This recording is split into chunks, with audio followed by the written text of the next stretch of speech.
to win my vote, they need to convince me that they will unify the country. We are. That is what some voters are watching for. The debate less than 5 minutes away right now. David Muir, what are you looking for? The whole country watching tonight, but I'm going to be watching Joe Biden, first of all, George, to make sure that his biggest test will be defending himself without getting pulled into those personal attacks. You saw those numbers Tom Yana showed us, the battleground states. For right now, so I'm going to watch this. Unforced errors you guys, tonight. My commentary. President Trump, I posted a link to the one I'm using. I think this is Washington Post. ABC News. President, I believe tonight, ABC News. Right now, Jiminy Christmas. Look at this. Months more of this. 530,000 people. This matters. This really matters. This is just for the next 4 years instead of the attacks. So, Lindsay Davis. I watch this, give commentary as I go. I'm reporting it, and then after it's over, I'll get some thoughts. Contrary to what the campaign has said, Kevin is he going to try from Engineering to Politics is going to join the Zoom call. I'll you send him help a the text president message. prepare for this debate. What's the Then he'll hop look for you in say, and that's what he talk needed about to what do. we saw. Trump on offense on the issues. Provided he does that on a good night.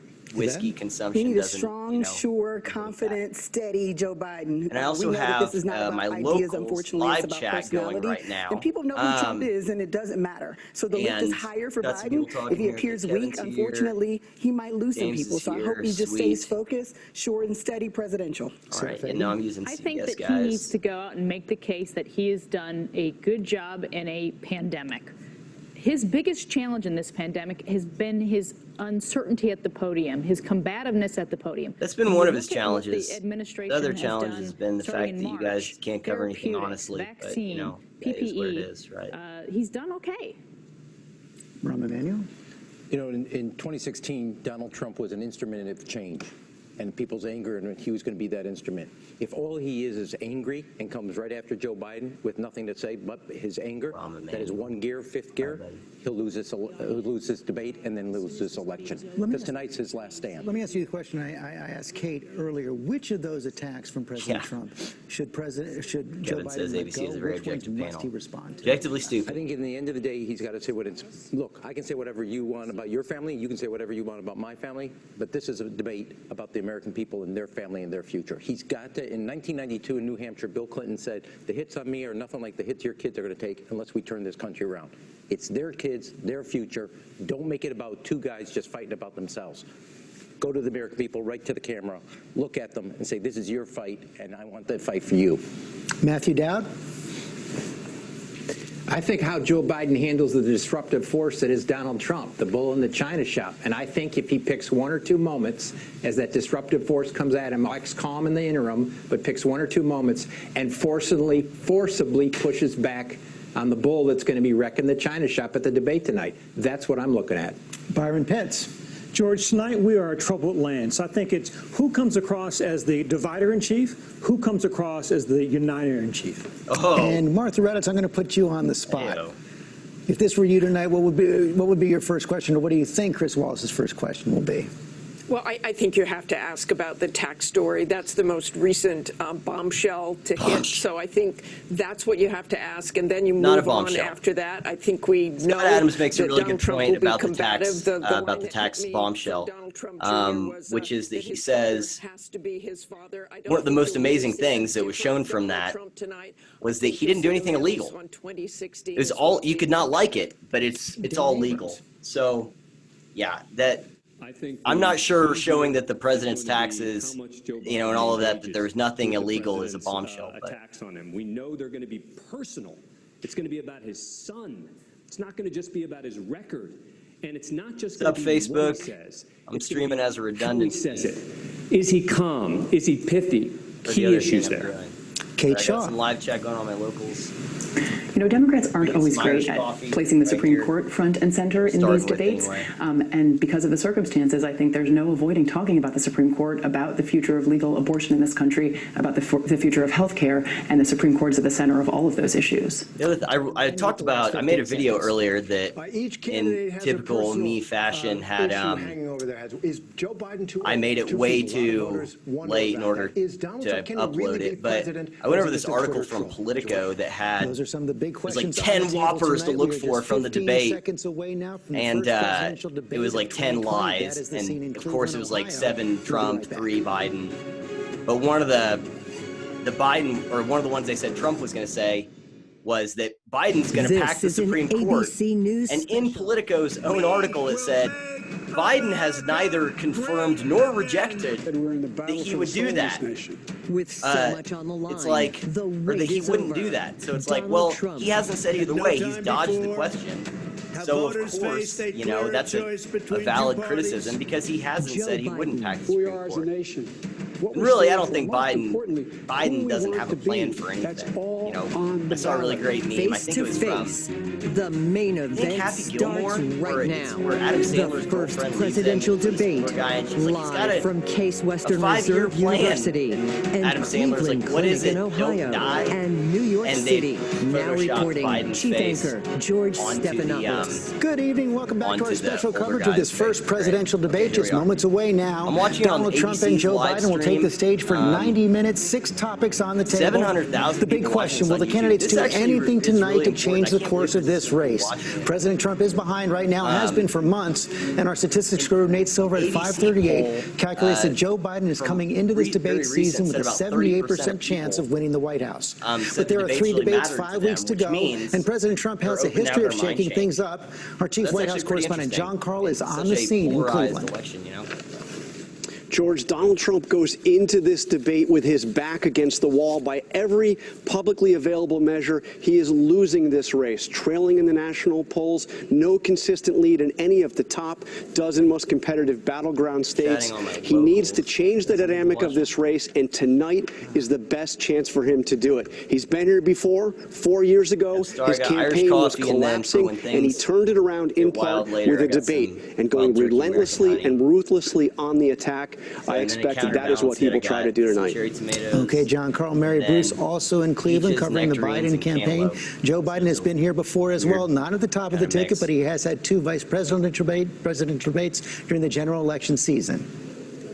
Anyone think George, this is his 27th debate for the White House, but Joe Biden has never faced an opponent before like Donald Trump. He says all he has to do to win here tonight is tell the truth, but it is not going to be that simple. Joe Biden knows that Donald Trump is going to make this personal. He is going to go on the attack. Joe Biden's goal and his challenge here tonight is to try and rise above that, to not get dragged down into some brawl with the president. Biden will fight back if the president misconstrues his record, if he goes after his family, but don't expect Joe Biden to spend a lot of time here fact-checking the president. Instead, he wants to speak directly to the American people. He wants tonight to be about the issues. He's going to hit the president on taxes, on his business record, and especially in the midst of this pandemic, on health care, George. And we saw Joe Biden release his tax returns today. He did. Joe Biden trying to get ahead, trying to draw clear contrast, trying to set the tone for the debate to come. He did release his tax returns today for last year, drawing a sharp contrast with the president and that blockbuster New York Times reporting. Joe Biden, we now know last year paid about $300,000 in federal income taxes. We still don't know what the president paid because he has not released his tax returns yet. It is likely to be the first question here, George. The moderator, Chris Wallace, is on the stage right now. He's outlined 6 topics for the debate, starting out with the from the Trump and Biden records, the economy, COVID, Supreme Court, race and violence, election integrity. Let's go to Chris Wallace.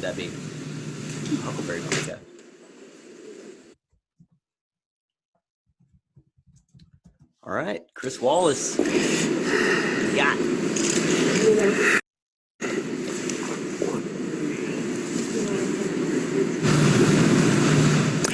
Good evening from the Health Education Campus of Case Western Reserve University and the Cleveland Clinic.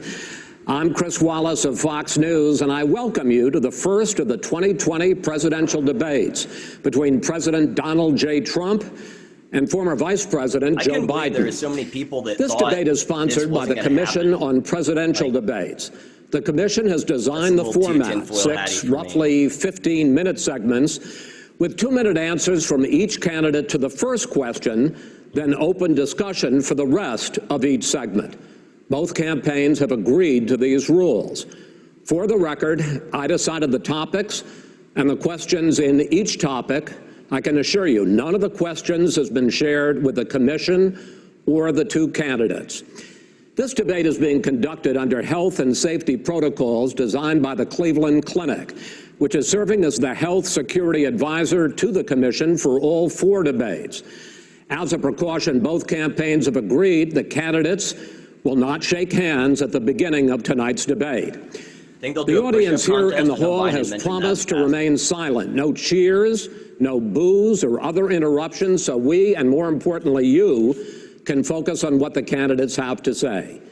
No noise except right now, as we welcome the Republican nominee, President Trump, and the Democratic nominee, Vice President Biden.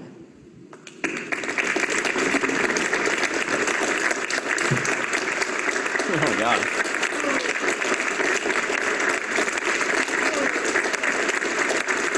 Trump came out of this like dark shadowy corner.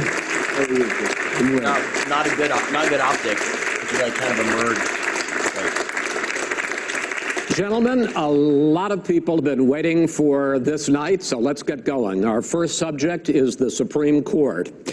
President Trump, you nominated Amy Coney Barrett over the weekend to succeed the late Ruth Bader Ginsburg on the court. You say the Constitution is clear about your obligation and the Senate's to consider a nominee to the court. Vice President Biden, you say that this is an effort by the president and Republicans to jam through an appointment and what you call an abuse of power. My first question to both of you tonight, why are you right in the argument you make and your opponent wrong, and where do you think a Justice Barrett would take the court? President Trump, in this first segment, you go first, 2 minutes. Thank you very much, Chris. I will tell you very simply, we won the election. Elections have consequences. Power, huh? We have the Senate, we have the White House, and we have a phenomenal nominee, respected by all, top academic, good in every way, In fact, some of her biggest endorsers are very liberal people from Notre Dame and other places. So I think she's going to be fantastic. We have plenty of time. Even if we did it after the election itself. I have a lot of time after the election, as you know. So I think that she will be outstanding. She's going to be as good as anybody that has served on that court. We really feel that. We have a professor at Notre Dame, highly respected by all, said she's the single greatest student he's ever had. He's been a professor for a long time at a great school. In some ways. And we just we won the election, and therefore we have the right to choose her. And very few people knowingly would say otherwise. And by the way, the Democrats, they wouldn't even think about not doing it. If they had, the only difference is to try and do it faster. There's no way they would give it up. They had Merrick Garland, but the problem is they didn't have the election, so they were stopped. And probably that would happen in reverse also. Definitely would happen in reverse. So we won the election, and we have the right to do it, Chris. President Trump, thank you. Same question to you, Vice President Biden. You have 2 minutes. Well, first of all, thank you for doing this, and looking forward to this, Mr. President. Thank you, Joe. The American people have a right to have a say in who the Supreme Court nominee is. And that say occurs when they vote for a United States senators and when they vote for the President of the United States. They're not going to get that chance now because we're in the middle of an election already. The election has already started. Tens of thousands of people have already voted. And so the thing that should happen is we should wait. We should wait and see what the outcome of this election is, because that's the only way the American people get to express their view is by who they elect as president and who they elect as vice president. Now, what's at stake here is the president's made it clear he wants to get rid of the Affordable Care Act. He's been running on that, he ran on that, and he's been governing on that. What's funny is that he's in the Supreme Court right now trying to get rid of the Affordable Care Act. The Affordable Care Act, which will strip 20 million people from having insurance, health insurance now, if it goes into court. And the justice, and I have nothing, I'm not opposed to the justice, she seems like a very fine person. But she's written before she went on the bench, which is her right, that she thinks that the Affordable Care Act is not constitutional. The other thing that's on the court, and if it's struck down, what happens?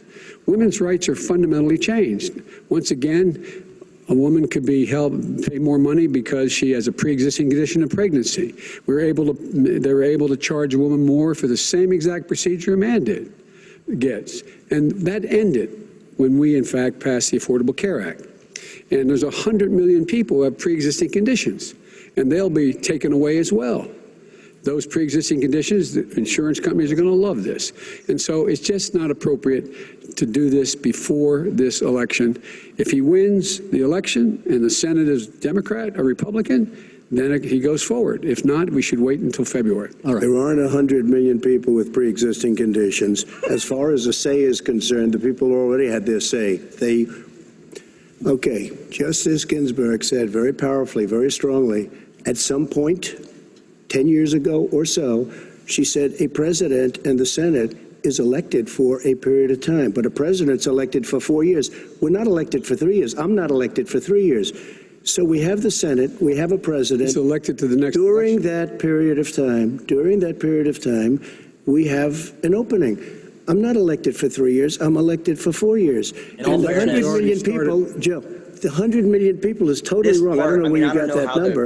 The bigger problem that you have is that you're going to extinguish 180 million people with their private health care. That they're very That's simply not true. Well, you're certainly going to socialist. You're going to socialist. We're now into, gentlemen, we're now into open discussion. Open discussion. Yes, I agree. Go ahead, Vice President. Number one, he knows that what I proposed.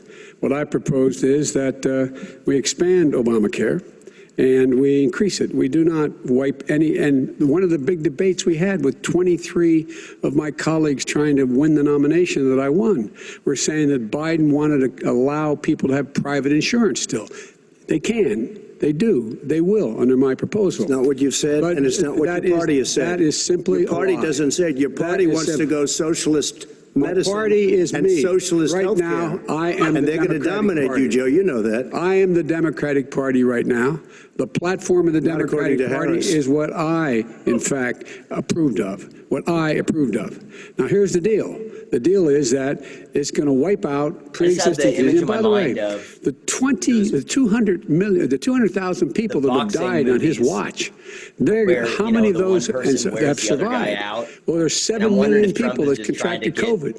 What does it mean for them going forward if you strike down the Affordable Care Act? Joe, you've had 308,000 military people dying because you couldn't provide them proper health care in the military. So don't tell me about this. I'm happy to talk about this. And if you were here, it wouldn't be 200, it would be 2 million people because you were very late on the draw. You didn't want me to ban China, which was heavily infected. You didn't want me to ban all right, gentlemen, Europe, which was heavily infected. You would have been much later, Joe. Mr. President, much later. Mr. President, you're talking about 2 million people. Mr. President, as a moderator, we are going to talk about COVID in the next segment, but go ahead. Let me finish. The point is that the president also is opposed to Roe v. Wade. That's on the ballot as well in the court. And so that's also at stake right now. And so the election is already begun. You don't know it's on the ballot. Why is it on the ballot? People on the right. Because why is it on the ballot? It's not on the ballot. It's on the ballot in the court. I don't think so. Roe's not going anywhere. Well, there's nothing happening there. there. The left does the same thing. They're like, you don't know her view on Roe v. Wade. I don't know her view. Gun to the head to both left and right. All right, let's talk. We got a lot to unpack here, gentlemen. We got a lot of time. So, on health care, and then we'll come back to Roe v. Wade. All right. Mr. President, the Supreme Court will hear a case a week after the election in which the Trump administration, along with 18 state attorneys general, are seeking to overturn Obamacare, to end Obamacare. You have spent the last because they want to give good health care. If I may ask my question, sir. I'd rather laugh during the apocalypse. Over the last 4 years, you have promised to repeal and replace Obamacare, but you have never in these 4 years come up with a plan, a comprehensive plan to replace Obamacare. Of course I have. Well, I got rid of the individual mandate. I'm going to give you an opportunity. I got rid of the individual mandate, which was a big chunk of Obamacare. That is absolutely a big thing. That was the worst part of Obamacare. Chris, that was the worst part of Obamacare. Let me ask my question. Well, I'll ask Joe. The individual mandate was the most unpopular aspect of Obamacare. I got rid of it. And we will protect people. President, I'm the moderator of this debate, and I would like you to let me ask my question, and then you can answer. This is what happens when you think you can in the course of these 4 years, have never come up with a comprehensive plan to replace it's not like Obamacare. And just this last Thursday, you signed a largely symbolic executive order to protect people with pre-existing conditions 5 days before this debate. So my question, sir, is what is the Trump health care plan? Right. Well, first of all, I guess I'm debating you, not him, but that's okay. I'm not surprised. Let me just tell you something, that there's nothing symbolic. I'm cutting drug prices. I'm going with favored nations, which no president has the courage to do because you're going against Big Pharma. Drug prices will be coming down 80 or 90%. You could have done it during your 47-year period in government, but you didn't do it. Nobody's done it. So we're cutting health care. All of the things that we've done, insulin, I'll give you an example, insulin, it was destroying families, destroying people. The cost, I'm getting it for so cheap. It's like water, you want to know the truth. So cheap. Take a look at all of the drugs what we're doing, prescription drug prices. We're going to allow our governors now to go to other countries to buy drugs because they pay just a tiny fraction. As I say, this is open discussion. No, let but me this ask you is about, big, this is happy, big stuff. Sir, you'll be happy. I'm about to pick up on one of your points to ask the Vice President, which is he points out that you would like to add a public option to Obamacare, and the argument that he makes and other Republicans make is that is going to end private insurance. It is and well, if I don't ask you the question, it will end. Party says, by the way, it will end private insurance and create a government takeover of health care. It does not. It's only for those people who are so poor they qualify for Medicaid. They can get that free in most states, except governors who want to deny people who are poor Medicaid. Anyone who qualifies for Medicare would, Medicaid would automatically be enrolled in the public option. The vast majority of the American people would still not be in that option. Number one. Joe, you agree with Bernie Sanders' far left on the manifesto. Gives you socialized medicine. Look, hey, are you saying I'm not going to listen to him. The fact of the matter is, I beat Bernie Sanders. Not by much. I beat him a whole hell of a lot. I'm here standing facing you. Pocahontas would have left 2 days early. You would have lost every primary. All he knows how to do is Super Tuesday. You got very lucky. Here's the deal. I got very lucky. I'm going to get very lucky tonight as well. He looks like and tonight I'm going to make sure, because here's the deal. Here's the deal. The fact is that everything he's saying so far is simply a lie. I'm not here to call out his lies. Everybody knows he's a liar. But you I just want to make sure. Joe, you're the liar. I want to make sure. You graduated last in your class, not first in your class. I want to make sure. Mr. President, can you let him finish, sir? No, he doesn't know how to do that. He has, You'd be surprised. You picked You'd be surprised. the wrong guy, the wrong night at the wrong time. Listen, you agreed with Bernie Sanders to the manifesto. The whole idea. Let him disavowing. There is no manifesto, number Please one. let him speak, Mr. Number President. two. You just lost the left. Number two. You just lost the left. You agreed with Bernie Sanders on a plan. Folks, absolutely agreed folks, do you have any idea what this clown's doing? They call it Do you have any idea? Socialized medicine. He's right. I'll tell you what, he is not for any help for people needing health care. Because he, in fact, already has cost 10 million people their health care that they had from their employers because of his recession.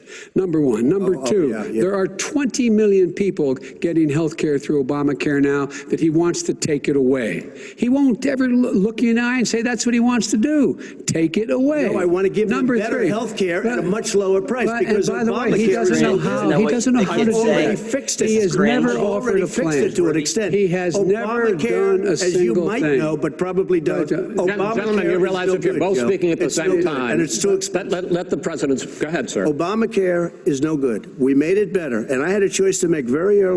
We took away the individual mandate. We guarantee pre-existing conditions, but took away the individual mandate. Listen, this is the way it is. And that destroyed, they shouldn't even call it Obamacare. Then I had a choice to make. Do I let my people run it really well or badly? If I run it badly, they'll probably blame him, but they'll blame me. But more importantly, I want to help people. Okay? I said, you got to run it so well. And I just had a meeting with them. They said, the problem is no matter how well you run Obamacare, it's a disaster. It's too expensive, premiums are too high, and it doesn't work. So we do want to get rid of it. Chris, I want to get rid of it. I understand it, sir, but I have to give you roughly equal time. Please let the Vice President talk. He has no plan for health care. He's not He sends out wishful thinking. He has executive orders that have no power. He hasn't lowered drug costs for anybody. He's been promising a health care plan since he got elected. He has none, like almost everything else he talks about. He does not have a plan. The other problem is he doesn't have a plan. Trump's and the fact is, this man doesn't know what he's talking about. All right, I have one final question for you, Mr. Vice President. These, press if Senate Republicans, we were talking originally about the Supreme Court here. If Senate Republicans go ahead and confirm Justice Barrett, there has been talk about ending the filibuster or even packing the court, adding to the 9 justices there. You call this a distraction by the president, but in fact it wasn't brought up by the president. It was brought up by some of your Democratic colleagues in the Congress. So my question to you is, you have refused in the past to talk about it. Are you willing to tell the American people tonight whether or not you will support either ending the filibuster or packing the court? Whatever position I take on that, that'll become the issue. The issue is the American people should speak. You should go out and vote.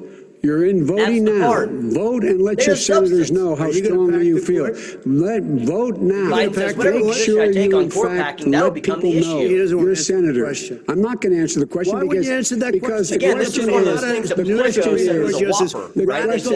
will you shut up, man? Who is on your list, Joe? Who's on your list? Gentlemen, I think this is so unprecedented. We have ended this segment. We're going to move on to the second segment. That was really a productive segment, wasn't it? Joe Biden looks, keep yapping, man. The people understand, Joe. He's got 47 years, you've done nothing. They understand. All right. Biden has had all the zingers. The second here. subject is COVID-19, which is an awfully serious subject. So Biden's had all the zingers. Let's try to be serious about it. We have had more than 7 million cases of coronavirus in the United States, and more than 200,000 people have died. Even after we produce a vaccine, experts say that it could be months or even years before we come back to anything approaching normal.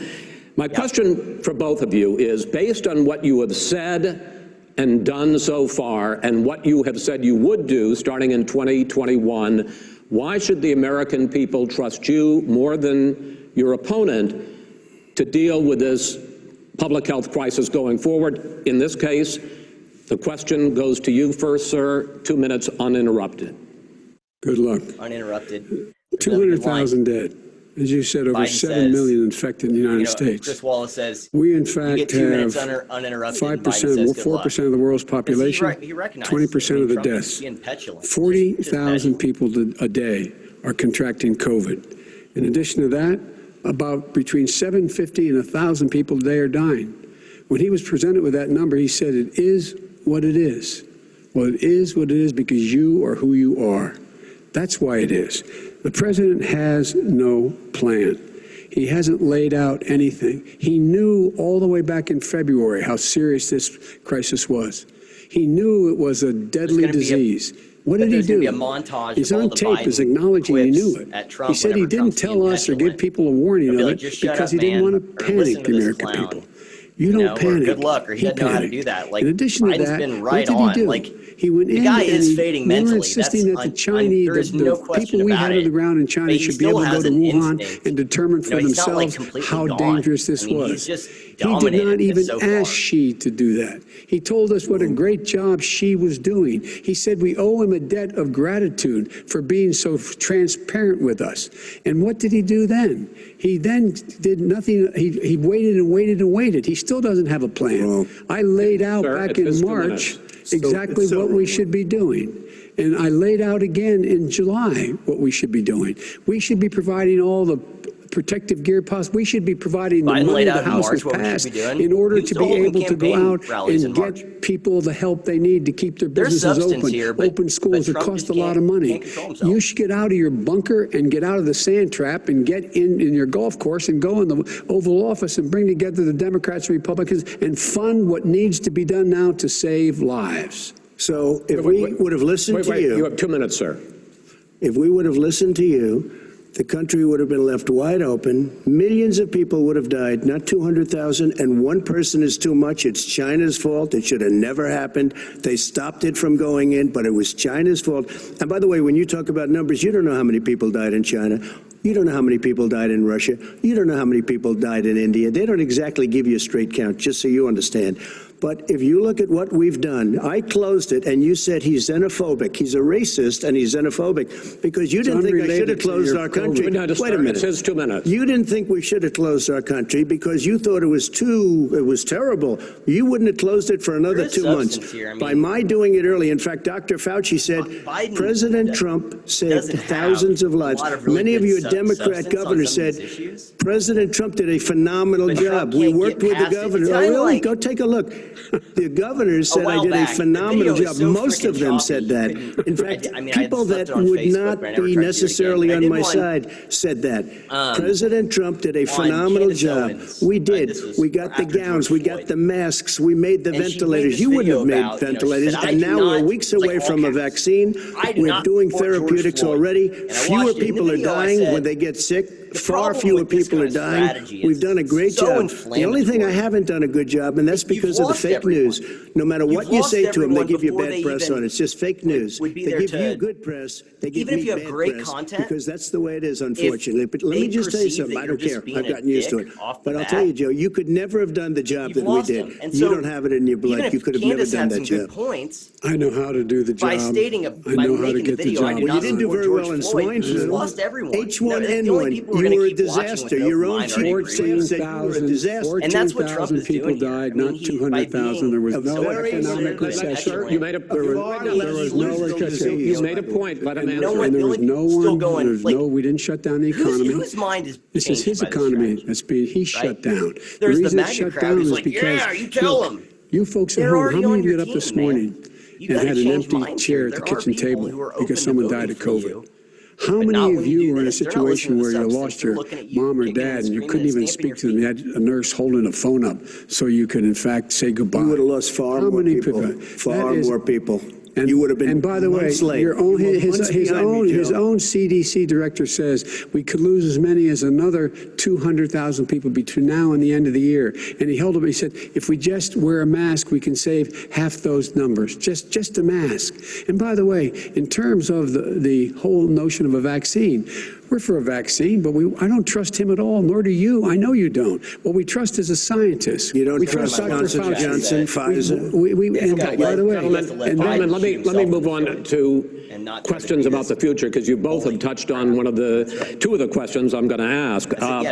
Focusing on the future first, President Trump, you have repeatedly either contradicted or been at odds with some of your government's own top scientists. The week before last, the head of the Centers for Disease Control, Dr. Redfield, said it would be summer before the vaccine would become generally available to the public. You said that he was confused and mistaken. Those were your two words. Yeah. But Dr. Slaoui, the head of your Operation Warp Speed, has said exactly the same thing. Are they both wrong? Well, I've spoken to the companies, and we can have it a lot sooner. It's a very political thing because people like this would rather make it political than save lives. It is a very political thing. I've spoken to Pfizer. I've spoken to all of the people that you have to speak to. We have great Moderna, Johnson & Johnson, and others. They can go faster than that by a lot. Become very political because the left, or I don't know if I call it left, I don't know what the head of your Operation Warp Speed, Dr. Slaoui. I disagree with him. No, I disagree with both of them. Right. And he didn't say that. He said it could be there, but it could also be much sooner. I had him in my office 2 days ago. He talked about the summer, sir, before it's generally available. Just like he said it's a possibility that we'll have the answer before November 1st. It could also be after when it's that. Generally available. Well, we're going to deliver it right away. We have the military all set up logistically. They're all set up. We have our military that delivers soldiers, and they can do 200,000 a day. And how much is based This is the same man. It's all set up. By Easter, this would be gone away. Now remember, by the warm weather, it'd be gone. Miraculous, like a miracle. And by the way, maybe you could inject some bleach in your arm, and that would take care of it. This is the same thing. Sarcastic. You know that. I would have said sarcastic. And so here's the deal. This man is talking about a vaccine. Every serious company is talking about maybe having a vaccine done by the end of the year. But the distribution of that vaccine will not occur until sometime beginning or the middle of next year to get it out. If we get the vaccine. And pray God we will. Pray God we will. Mr. Vice President, I want to pick up on this question, though. You say the public can trust the scientists, but they can't trust President Trump. In fact, you said that again tonight. Your running mate, Senator Harris, goes further, saying that public health experts, quote, will be muzzled, will be suppressed. Given the fact that polls already show that people are concerned about the vaccine and are reluctant to take it, are you and your running mate, Senator Harris, contributing to that fear? No more than the question you just asked him. You pointed out. He puts pressure and disagrees with his own scientists. But you're saying Everybody you can't, knows. Senator Harris is saying you can't trust the scientists. No, you can trust the scientists. She didn't say that. You can trust She said that public health experts, quote, will be muzzled, will be suppressed. Well, that's what he's going to try to do, but there's millions of scientists, there's thousands of scientists out there, like here at this great hospital, that don't work for him. Their job doesn't depend on him. That's not, they're the people, and by the way. I spoke to the scientists that are in charge. By the way. They will have the vaccine very soon. Do you believe for a moment what he's telling you in light of all the lies he's told you about the whole issue relating to COVID? He still hasn't even acknowledged that he knew this was happening, knew how dangerous it was going to be back in February, and he didn't even tell you. He's on record as saying it. He panicked or he just looked at the stock market. One of the two, because guess what? A lot of people died, and a lot more are going to die unless he gets a lot smarter, a lot quicker. Mr. President? Did you use the word smart? So you said you went to Delaware State, but you forgot the name of your college. You didn't go to Delaware State. You graduated either the lowest or almost the lowest in your class. Don't ever use the word smart with me. Don't ever use that word. Oh, give me a break. Because you know what? There's nothing smart about you, Joe. 47 years you've done nothing. Let's have this debate. And if you would have had, let me just tell you something, Joe. If you would have had the charge of what I was put through, I had to close the greatest economy in the history of our country. And by the way, now it's being built again. We're going to get to the economy in the next segment, sir. Okay.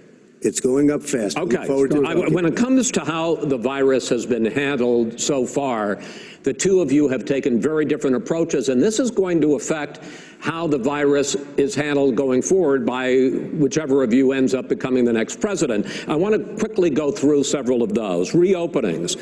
Vice President Biden, you have been much more reluctant than President Trump about reopening the economy and schools. Why, sir? Because he doesn't have a plan. If I were running, I know what the plan is. You've got to provide these businesses the ability to have the money to be able to reopen with the PPE as well as with the sanitation they need. You have to provide them plastic. Tell that to Nancy Pelosi. Well, he's just shush for a minute. Tell it to Nancy Pelosi and Schumer. By the way, Nancy Pelosi and Schumer, they have a plan.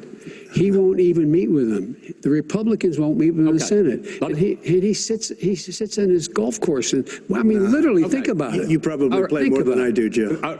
What about this question of reopenings and the fact? Well, he wants to shut down this country, and I want to keep it open. And we did a great thing by shutting it down. Wait a minute, Joe. Let me shut you down for a second, Joe, just for 1 second. He wants to shut down the country. We just went through it. We had to because we didn't know anything about the disease. Now we found that elderly people with heart problems and diabetes and different problems are very, very vulnerable. We learned a lot. Young children aren't. Even younger people aren't. We've learned a lot. But he wants to shut it down. More people will be hurt by continuing. If you look at Pennsylvania, if you look at certain states that have been shut down, they have Democrat governors all. One of the reasons they're shut down is because they want to keep it shut down until after the election on November 3rd. I want to move on to another subject. But those states are not doing well that are shut down right now. Respond to that. President Trump, you have begun to increasingly question the effectiveness of masks as a disease preventer.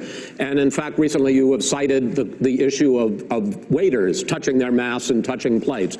Are you questioning the efficacy of masks? You have to understand, if you look, I mean, I have a mask right here. I put a mask on, when I think I need it. Tonight, as an example, everybody's had a test. Had social distancing and all of the things that you have to, but I wear masks when needed. When needed, I wear masks. Okay, let me ask. I don't wear masks like him. Every time you see him, he's got a mask. He could be speaking 200 feet away from it. He shows up with the biggest mask I've ever seen. I will say this. Vice President Biden, go ahead, sir. Look, the way to open businesses is give them the wherewithal to be able to open. We provided money. But I was asking you, sir, about masks. Well, masks make a big difference. His own head of the CDC said if we just wore masks between now, if everybody wore masks and social distance between now and January, we'd probably save up to 100,000 lives. It matters. And they've also said the opposite. They've also said no serious person said the opposite. No serious. Dr. Fauci. Dr. Fauci said the opposite. He did not say the opposite. We got a little bit more than a minute left in this segment. Masks are not good. Then he changed his mind. He said masks good. I'm okay with masks. I want to ask you both about one last subject, because your different approaches has even affected the way that you have campaigned. President Trump, you're holding large rallies with crowds packed together, thousands of people. Outside, yes, sir, agreed. Vice President Biden, you are holding much smaller events with nobody will show up. People with what's true. Nobody shows up to his rallies. All right. In any case, why you holding the big rallies? Why you not? You go first, sir.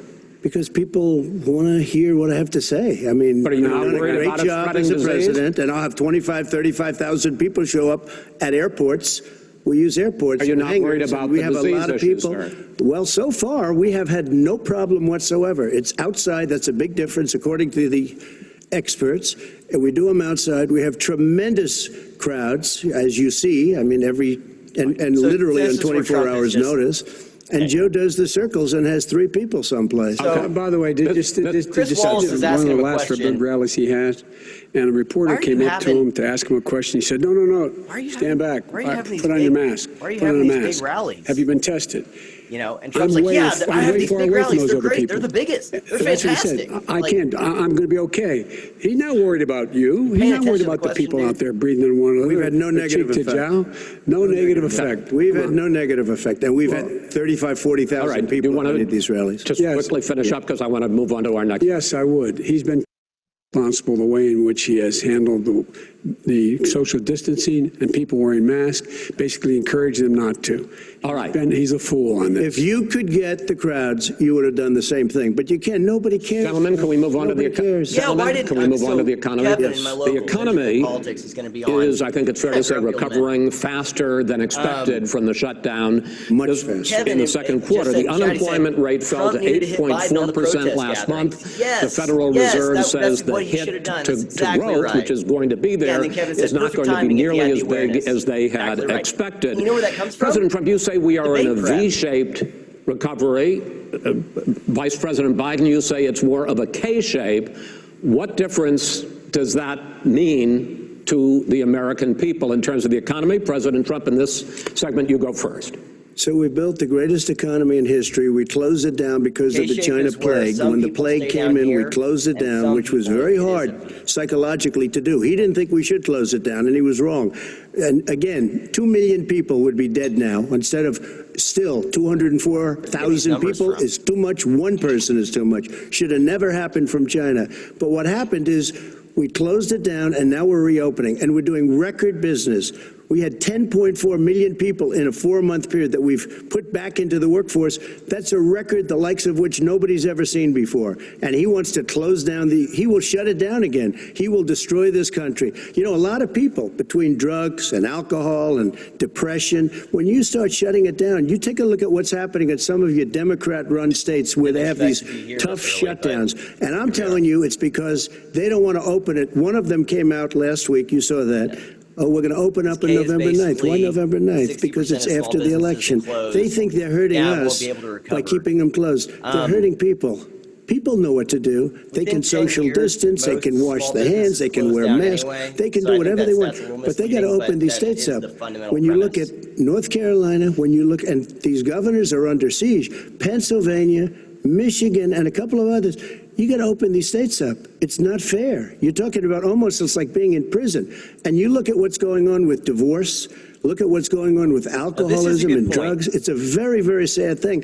And he'll close down the whole country. This guy will close down the whole country and destroy our country. Our country is coming back incredibly well, setting records as he does it. We don't need somebody to come in and say, let's shut it down. The whole story of your 2 minutes, sir. We're now moved to you. Of trade-offs. right? As I said, posing the question, the president says it's a V-shaped recovery. You say it's a K-shaped some people aren't getting recovery. What's the prostate difference? exams went down, mammograms went down, so doctors are saying cancer's not getting caught. COVID crisis. We have higher rates of opioid and suicide and other stuff. So that was a good point that Trump just made. Not that anyone's still really listening to him. Because of his profligate tax proposal, and he only focused on the market. But you folks at home, you folks living in Scranton and Claremont and all the small towns and working class towns in America, how well are you doing? This guy paid a total of $750 in taxes. Sir, wait, no, sir, it's just wrong statement. I understand. You've agreed to the 2 minutes, so please let him have it. Do I get my time back? The fact is that he has, in fact, worked on this in a way that he's going to be the first president of the United States to leave office having fewer jobs in his administration than when he became president. Fewer jobs than when he became president. First one in American history. Secondly, the people who have lost their jobs are those people who have been on the front lines, those people who have been saving our lives, those people who have been out there dying, people who've been putting themselves in a way to make sure that we could all try to make it. And the idea that he is insisting that we go forward and open when you have almost half the states in America with a significant increase in COVID deaths and COVID cases in the United States of America, and he wants to open it up more. Why does he want to open it up? Why doesn't he take care of the American? You can't fix the economy until you fix the COVID crisis, and he has no intention of doing anything about making it better for you all at home in terms of your health and your safety. Schools, why aren't schools open? Because it costs a lot of money to open them safely. You know, they were going to give, his administration was going to give the teachers and school students masks, and then they decided, no, couldn't do that because it's not a national emergency. Not a national emergency. They've done nothing to help small businesses. Nothing. They're closing. 1 in 6 is now gone. He ought to get on the job and take care of the needs of the American people so we can open safely. All right. Your time is up, sir. Well, we are going to get to the... I have to respond to that. Well, you both had 2 minutes, sir. Excuse me, he made a statement. So did you? People want their schools, people want their schools open. They don't want to be shut down. He made a statement, they don't want their state shut down. They want their restaurants. I look at New York. It's so sad what's happening in New York. It's almost like a ghost town, and I'm not sure it can ever recover what they've done in New York. People want their places open. They want to get back to their lives. They'll be careful, but they want their schools open. I'm the one that brought back football. By the way, I brought back Big Ten football. It was me, and I'm very happy to do it. And people of Ohio are very proud of me. And you know how I found out? When he took Gentlemen, we're going to get to your economic plans going forward in a moment. But first, Mr. President, as you well know, there's a new report that in 2016, the year you were elected president, and 2017, your first year as president, that you paid $750 a year in federal income tax each of those years. I know that you pay a lot of other taxes, but I'm asking you the specific question. Is it true that you paid $750 in federal income taxes each of those 2 years? I paid millions of dollars in taxes, millions of dollars of income tax. And let me just tell you, there was a story in one of the papers. I paid $38 million 1 year. I paid $27 million. Show us your tax returns. I went... you'll see it as soon as it's finished. You'll see it. You know, if you want to go to the Board of Elections. There's a 118-page or so report that says everything I have, every bank I have, I'm totally under-leveraged because the assets are extremely good, and we have a very, I built a great company. I'm asking you a specific question, which is... Let me tell you. I understand all of that. I understand all of that. No, Mr. President, I'm asking you a question. Good. Will you tell us how much you paid in federal income taxes in 2016 and 2017? Millions of dollars. You paid millions of dollars? Millions of dollars, So yes. not 750? Millions of dollars, and you'll get to see it. And you'll get to see it. But let me just tell you, Chris, let me just tell you something, that it was the tax laws. I don't want to pay tax. Before I came here, I was a private developer. I was a private business people. Like every other private person, unless they're stupid, they go through the laws, and that's what it is. He passed a tax bill that gave us all these privileges for depreciation and for tax credits. We build a building and we get tax credits like the hotel on Pennsylvania Avenue. You get a massive, which, by the way, was given to me by the Obama administration, if you can believe that. Now, the man got fired right after that happened. But Vice President Biden, you want to respond? Yeah, I do want to respond. Look, the tax code that made him put him in a position that he pays less tax than a school teacher makes on the money a school teacher makes is because of him he says he's smart because he can take advantage of the tax code. And he does take advantage of the tax code. That's why I'm going to eliminate the Trump tax cuts. And I'm going to eliminate those tax code. Like, this is not make sure that we invest in the people who in fact need the help. Ilhan Omar tweeted out. But why didn't you do it over in the last 25 years? Because you weren't president. Because you weren't president screwing things up. You were a senator. And you're the worst president America has ever had. Hey, Come Joe, on. let me just tell you, Joe. I've done more in 47 months. I've done more than you've done in 47 years, Joe. We've done things that you never even thought of doing, including fixing the broken military that you gave me, including taking care of your vets. Mr. President, we're talking about the economy. I'd like to ask you about your plans going forward. Because, Mr. Vice President, your economic plan. Ilhan Omar tweeted out, like, our broken focuses a lot on big government, big taxes, big spending. I want to focus first on the taxes. That's the tweet. You propose more than $4 trillion over a decade in new taxes. What if we have this thing called, like, a legislature? Making more than $400,000 a year and on corporations. President Trump says that kind of an increase in taxes is going to hurt the economy as it's just coming out of a recession. What a novel idea, Ilhan Omar. Person in the legislature who can do that? Done by Wall Street firms points out that my economic plan would create 7 million more jobs than his in 4 years, number one. And number two, it would create an additional $1 trillion in economic growth because it would be about buying American, that we're going to make this federal government spend $600 billion a year on everything from ships to steel to buildings and the like. And under my proposal, we're going to make sure that every penny of that has to be made by a company. But respectfully, sir, I'm talking about taxes, not spending. By the way, I'm going to eliminate a significant number of the tax. I'm going to make the corporate tax 28%. It shouldn't be 21%. You have 91 companies, in the Fortune 500 who don't pay a single penny in tax, making billions of dollars. Why didn't you do it billions before when you were vice president with Obama? Because you, in fact, passed that.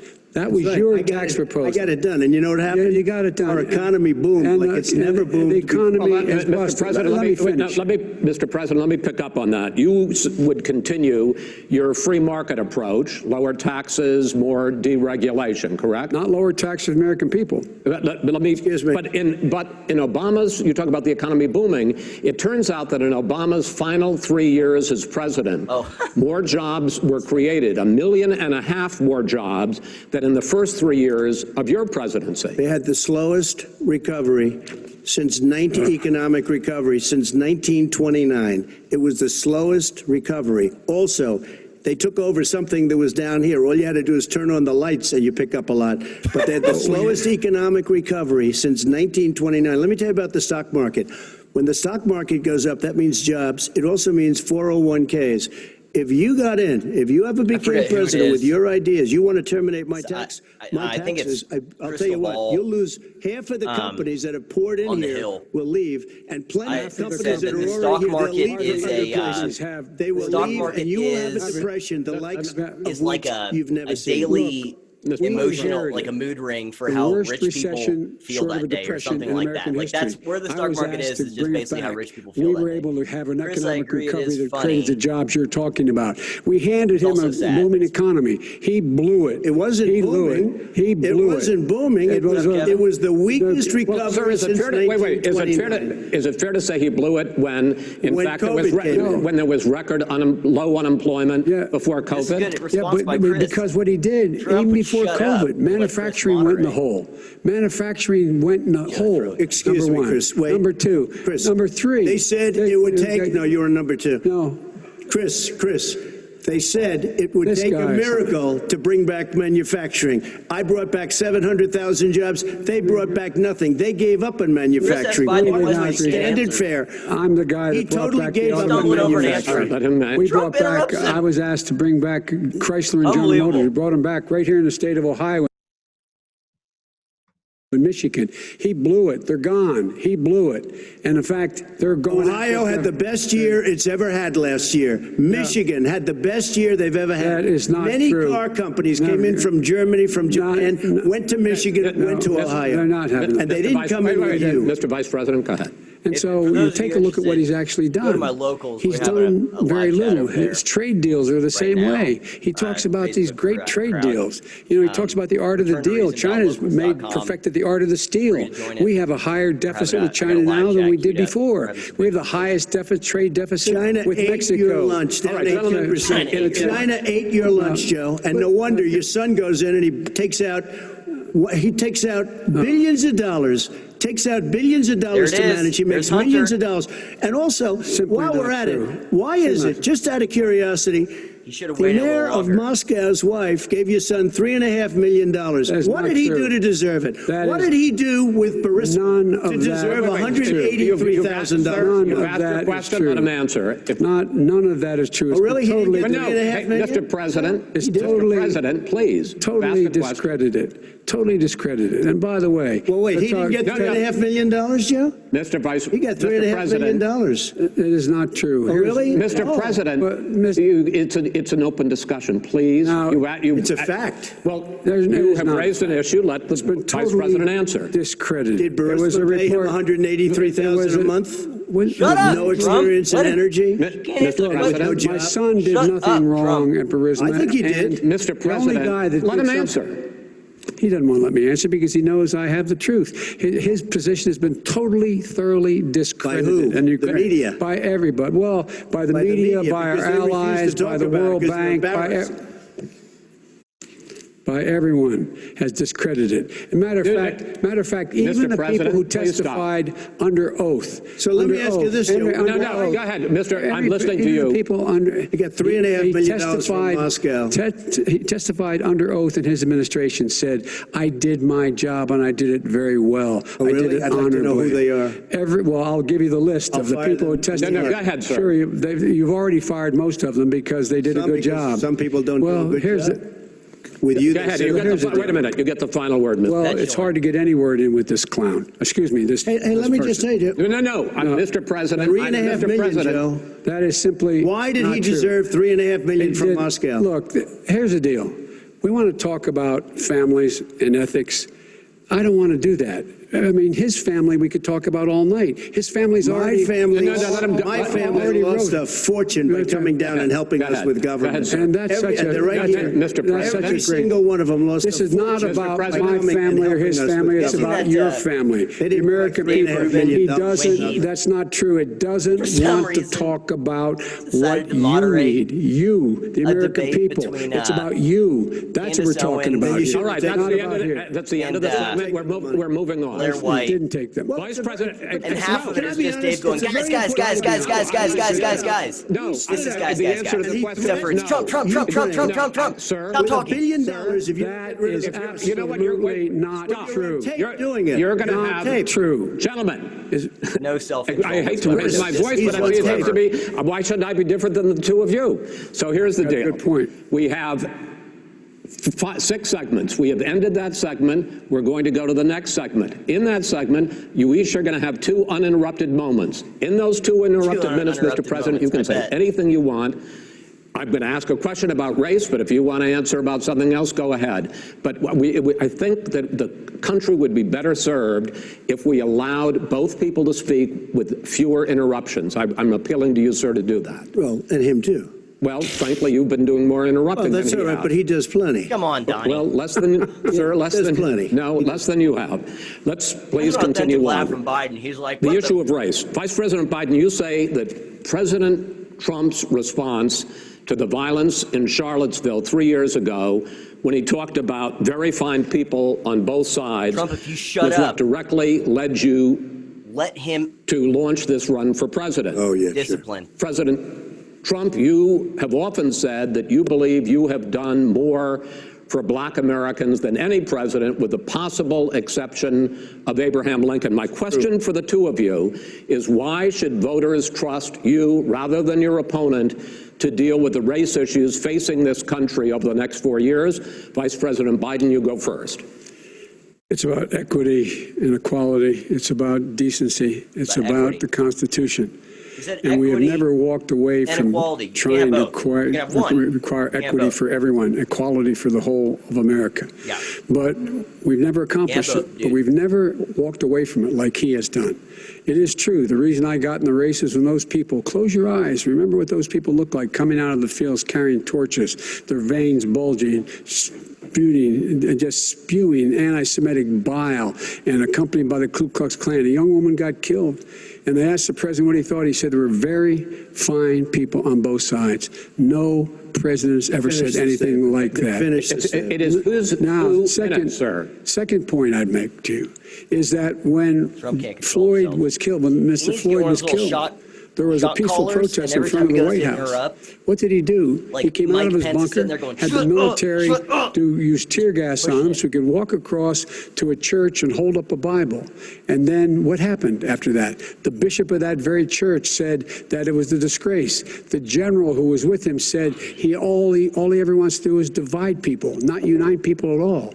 This is a president who has used everything as a dog whistle to try to generate racist hatred, racist division. This is a man who, in fact, you talk about helping African Americans. 1 in 1,000 African Americans has been killed because of the coronavirus. And if he doesn't do something quickly, by the end of the year, 1 in 500 will have been killed. 1 in 500 African Americans. This man is a savior of African Americans. This man cares at all. This man's done virtually nothing. Look, the fact is that you have to look at what he talks about. You have to look at what he did. And what he did has been disastrous for the African-American community. Trump's going to pivot to employment. President Trump, you have 2 minutes. Why should Americans trust you over your opponent to deal with racism? He did a crime bill, 1994, where you call them super predators, African Americans, the super predators, and they've never forgotten it. They've never forgotten it, Joe. No, sir, it's his 2 minutes. So you did that, and they call you a super predator, and I'm letting people out of jail now that you have treated the African American population community, you have treated the black community about as bad as anybody in this country. You did the 1990, and that's why, if you look at the polls, I'm doing better than any Republican has done in a long time, because they saw what you did. You call them super predators, and you've called them worse than that, because you look back at your testimony over the years, you've called them a lot worse than that. As far as the church is concerned, and as far as the generals are concerned, we just got the support of 250 military leaders and generals, total support. Law enforcement, almost every law enforcement group in the United States. I have Florida, I have Texas, I have Ohio, I have, Portland. The sheriff just came out today and he said, I support President Trump. I don't think you have any law enforcement. You can't even say the word law enforcement, because if you say those words, you're going to lose all of your radical left supporters. And why aren't you saying those words, Joe? Why don't you say the words law enforcement? Because you know what? If they called us in Portland, we would put out that fire in a half an hour, but they won't do it because they're run by radical left Democrats. If you look at Chicago, if you look at any place you want to look, Seattle, they heard we were coming in the following day and they put up their hands and we got back Seattle. Minneapolis, we got it back, Joe, because we believe in law and order, but you don't. The top 10 cities and just about the top 40 cities are run by Democrats and in many cases radical left. And they've got you wrapped around their finger, Joe, to a point where you don't want to say anything about law and order. And I'll tell you what, the people of this country want and demand law and order, and you're afraid to even say it. All right.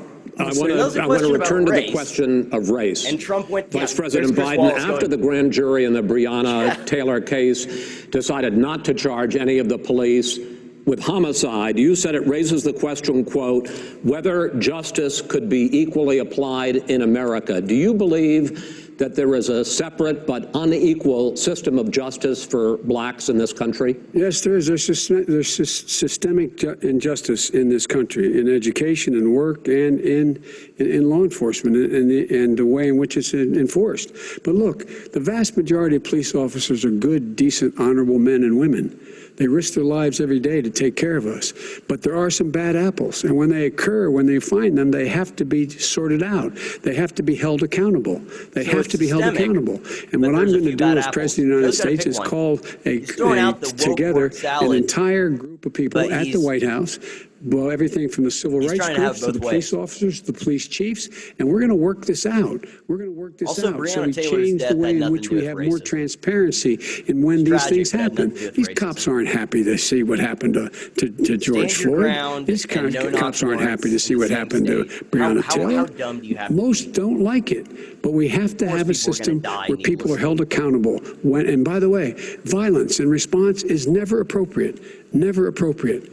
Peaceful protest is. Violence is never appropriate. All right, what is peaceful protest? When they run through the middle of a town and burn down your stores and kill people all over the place, that is not peaceful protest. No, it's not, but you say it is. President Trump, I'd like to continue with the issue of race. I promise we're going to get to the issue of law and order in a moment. Someone just said, imagine if you this month, your administration directed federal agencies to end racial sensitivity training that addresses white privilege or critical race theory. Why did you decide to do that, to end racial sensitivity training? And how is Chris do you Wallace believe that there is insane? Whoa. Systemic racism in this country, sir? I ended it because it's racist. I ended it because a lot of people were complaining that they were asked to do things that were absolutely insane, that it was a radical revolution that was taking place in our military, in our schools, all over the place, and you know it, and so does everybody else. And he would know. What is radical totally about racial sensitivity training? If you were a certain person, you had no status in life. It was sort of a reversal. And if you look at the people, we were paying people hundreds of thousands of dollars to teach very bad ideas and frankly very sick ideas. And really, they were teaching people to hate our country. And I'm not going to do that. I'm not going to allow that to happen. We have to go back to the core values of this country. They were teaching people that our country is a horrible place, it's a racist place, and they were teaching people to hate our country. And I'm not going to allow that to happen. Vice President Biden? Nobody's doing that. He's the racist. Here's the deal. I know a lot more about this. Let him finish. The fact is that there is racial insensitivity. People have to be made aware of what other people feel like, what insults them, what is demeaning to them. It's important that people know. They don't want to. Many people don't want to hurt other people's feelings, but it makes a big difference. It makes a gigantic difference in the way a child is able to grow up and have a sense of self-esteem. It's a little bit like how this guy and his friends look down on so many people. They look down their nose on people like Irish Catholics like me and grow up in Scranton. They look down on people who don't have money. They look down on people who are of a different faith. They look down on people who are a different color. In fact, we're all Americans. The only way we're going to bring this country together is bring everybody together. There's nothing we cannot do if we do it together. We can take this on and we can defeat racism in America. President Trump, sir. During the Obama-Biden administration, there was tremendous division. There was hatred. You look at Ferguson, you go to many places. Look at Oakland. Look what happened in Oakland. Look what happened in Baltimore. Look what happened. Frankly, it was more violent than what I'm even seeing now. But the reason is that the Democrats that run these cities don't want to talk like you about law and order. Violent you crime, still haven't mentioned. Are you in favor of law and order? I'm in favor of law. You follow. Are you in favor of law and order? Go yes, ahead. You asked a question. Let him finish. Law and order. Let him. Law and order with justice, where people get treated fairly. And the fact of the matter is violent crime went down 17%, 15% in our administration. It's gone up on his watch. Went down much more in ours. All right, we're now, Mr. President, you're going to Mr. President, every record in the book. Mr. President, you're going to be very happy because we're now going to talk about law and order. Places we had trouble were Democratic-run cities. That's exactly my question. There has been a dramatic increase in homicides in America this summer particularly, and you often blame that on Democratic mayors and Democratic governors, but in fact there have been equivalent spikes in Republican-led cities like Tulsa and Fort Worth. So the question is this really a party issue? I think it's a party issue. You can bring in a couple of examples, but if you look at Chicago, what's going on in Chicago, where 53 people were shot and 8 died shot. If you look at New York, where it's going up like nobody's ever seen anything, the numbers are going up 100, 150, 200% crime. It is crazy what's going on. And he doesn't want to say law and order because he can't, because he'll lose his radical left supporters. And once he does that, it's over with. But if he ever got to run this country and they ran it the way he would want to run it, we would have, our suburbs would be gone. By the way, our suburbs would be gone. And you would see problems like you've never seen. He wouldn't know a suburb unless he took a wrong turn. Oh, I know suburbs. He would not. So much I was raised in the suburbs. This is not 1950. All these dog whistles and racism don't work anymore. Suburbs are by and large integrated. There's many people today driving their kids to soccer practice and or to black and white and Hispanic in the same car as there have been any time in the past. What really is a threat to the suburbs and their safety is his failure to deal with COVID. They're dying in the suburbs. His failure to deal with the environment. They're being flooded. They're being burned out because his refusal to do anything. That's why the suburbs are in trouble. I do want to talk about this issue of law and order, though. And in the joint recommendation that came from the Biden-Bernie Sanders task force, you talked about, quote, reimagining policing. First of all, what does reimagining policing mean, and do you support? It means. Let me, if I might finish the question. What does reimagining policing mean, and do you support the Black Lives Matter call for community control of policing? Look, what I support is the police having the opportunity to deal with the problems they face. And I'm totally opposed to defunding the police officers. As a matter of fact, local police, the only one defunding it, his budget calls for a $400 million cut in local law enforcement assistance. They need more assistance. They need, when they show up for a 9/11 call, to have someone with them as a psychologist or psychiatrist to keep them from having to use force and be able to talk people down.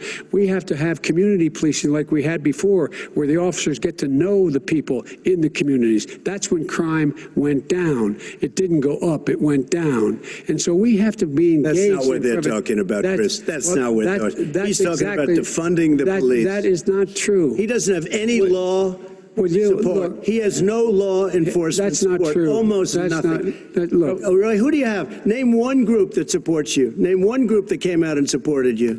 Go ahead. Think. We have time. We don't have time to do anything. All right. Name one law enforcement group that came out and supported. Gentlemen, I think I'm going to take back the moderator's role, and I want to get to another subject, which is the issue of protests in many cities that have turned violent. In Portland, Oregon, especially, we had more than 100 straight days of protests, which I think you would agree. You talk about peaceful protests. Many of those turned into riots. Mr. Vice President, you say that people who commit crimes should be held accountable. The question I have, though, is, as the Democratic nominee, and earlier tonight you said that you are the Democratic Party right now, have you ever called the Democratic mayor of Portland or the Democratic governor of Oregon and said, hey, you got to stop this, bring in the National Guard, do whatever it takes, but you'd stop the days and months of violence in Portland? I don't hold public office now. I am a former vice president. I've made it clear. I've made it clear in my public statements that the violence should be prosecuted. People it should be like Brian Stelter that are just morons. You never called for the people the leader. Excuse me, sir. You had never called for the leaders. So, well, you can't conflate riots and protests. In Oregon, to I have a few threads on Twitter. You can check this out. But 100 days where CNN is, their own headlines have been like, if he just stay out of the way. Protesters throw explosives at police officers. It's like, conflating protests and riots. A young man in the middle of the street, they shot him, and for 3 days, Portland wouldn't do anything. I had to send in the U.S. Marshals. They took care of business. Go ahead, sir. And by the way, you know, his own former spokesperson said, you know, riots and chaos and violence help his cause. That's what this is all about. I don't know who said that. I do. Who? I think Kellyanne Conway. I don't think she said that. She said that. And so here's the, all right. But here's the point. Go ahead. The point is that that's what he is, keeps trying to rile everything up. He doesn't want to calm things down. Instead of going in and talking to people and saying, let's get everybody together, figure out how to deal with this. What's he do? He just pours gasoline in the fire constantly, and every single solitary time. And to end this, button up this segment, I'm going to give you a minute to answer, sir. Good. You have repeatedly criticized. I have to answer his statement. You have repeatedly. No, you've been talking back and forth. You made a statement. I'm asking you. I would love to end it. Sir. I would love to end it. You know, if you want to switch seats, 8 million people watching on this the National Guard, it would be over. There'd be no problem. Okay. If Trump prepared for this, it would go in his direction. Polls are going to shift way more towards Biden after this. 1.8 million. This does matter. And other left-wing extremist groups. But are you willing tonight to condemn white supremacists and militia groups and to say that they need to stand down and not add to the violence in a number of these cities, as we saw in Kenosha and as we've seen in Portland? Sure, are you I'm prepared willing to do specifically that, do it? Well, go ahead, sir. I would say almost everything I see is from the left wing, not from the right wing. So what are you saying? I'm willing to do anything. I want to see peace. Then do it, sir. Say it. Do it. Say it. Do you want to call him? What do you want to call them? Give me a name. Give me a name. White supremacists and white supremacists and right Proud Boys. Stand back and stand by. But I'll tell you what. Somebody's got to do something about Antifa and the left, because this is not a right-wing problem. This is a left-wing. This is a left-wing white supremacist. Antifa's an idea, not an organization. Oh, you got it. Not militia. That's what his FBI director said. Well, you know what? We're done, sir. We're moving on to the next. We're moving on. Bat hits you over the head. That's not an idea. Everybody in your administration tells you the truth has a bad idea. Can I tell you what? You have no idea. Antifa is a dangerous, radical gentlemen, group. we're now moving on to the Trump and Biden records. They'll overthrow you. When a president, I'm going to ask a question. When the president seeks a second term, it is generally a referendum on his record.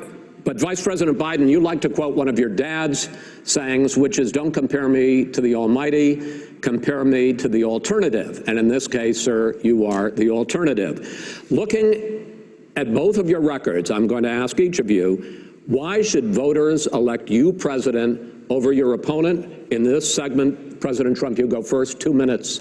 Because there has never been an administration or president who has done more than I've done in a period of 3.5 years. And that's despite the impeachment hoax. And you saw what happened today with Hillary Clinton, where it was a whole big con job. But despite going through all of these things, where I had to fight both flanks and behind me and above, there has never been an administration that's done what I've done. The greatest, before COVID came in, the greatest economy in history, lowest unemployment numbers. Everything was good. Everything was going. And by the way, there was unity going to happen. People were calling me for the first time in years. They were calling and they were saying, it's time maybe. And then what happened? We got hit, but now we're building it back up again. A rebuilding of the military, including Space Force and all of the other things. A fixing of the VA, which was a mess under him. 308,000 people died because they didn't have proper health care. He was a mess. And we now got a 91% approval rating at the VA, our vets. We take care of our vets. But we've rebuilt our military. The job that we've done, and I'll tell you something, some people say maybe the most important.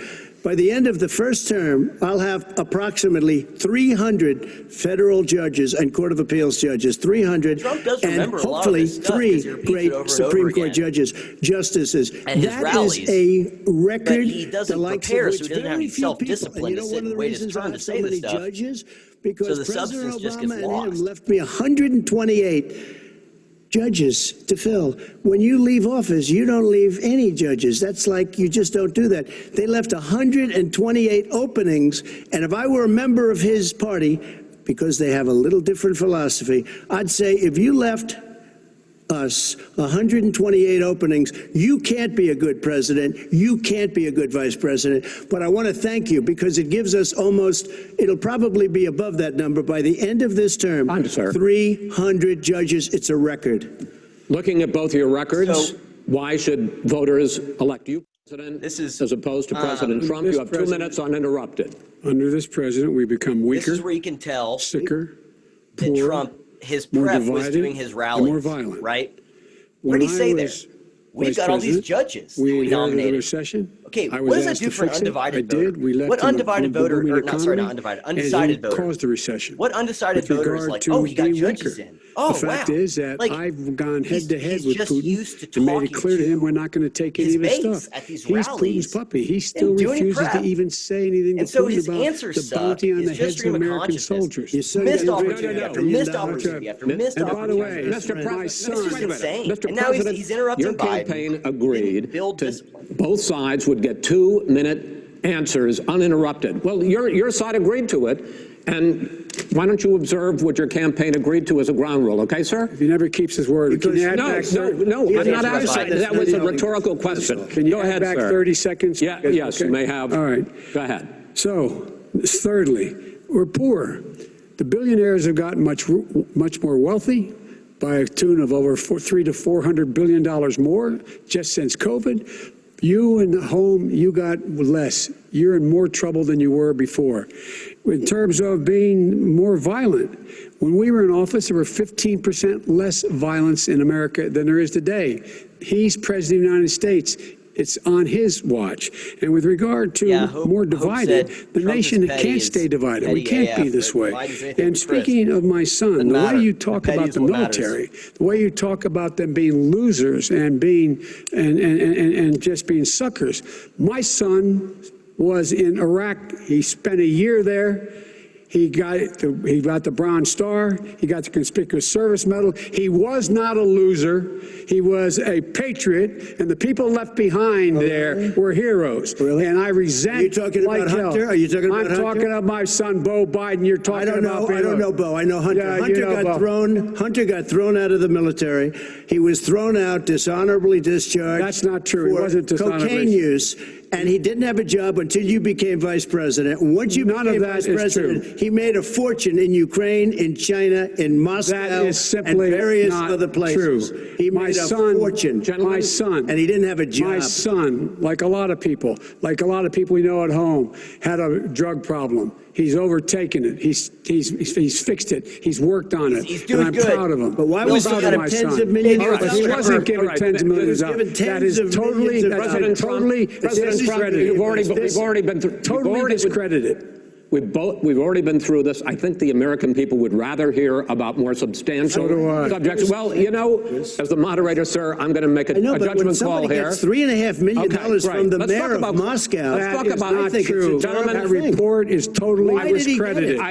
Mitt Romney on that committee said it wasn't worth taxpayers' money, that report. It was written for political reasons. You know, I'd like to talk about climate change. So would I. Okay. The forest fires in the West are raging now. They have burned millions of acres. They have displaced hundreds of thousands of people. When state officials there blame the fires on climate change, Mr. President, you said, I don't think the science knows. Over your 4 years, you have pulled the U.S. out of the Paris Climate Accord. You have rolled back a number of Obama environmental records.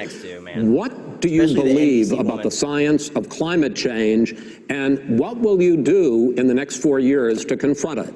I want crystal clean water and air. I want beautiful, clean air. We have now the lowest carbon. If you look at our numbers right now, we are doing phenomenally. But I haven't destroyed our businesses. Our businesses aren't put out of commission. If you look at the Paris Accord, it was a disaster from our standpoint. And people are actually very happy about what's going on because our businesses are doing well. As far as the fires are concerned, you need forest management in addition to everything else.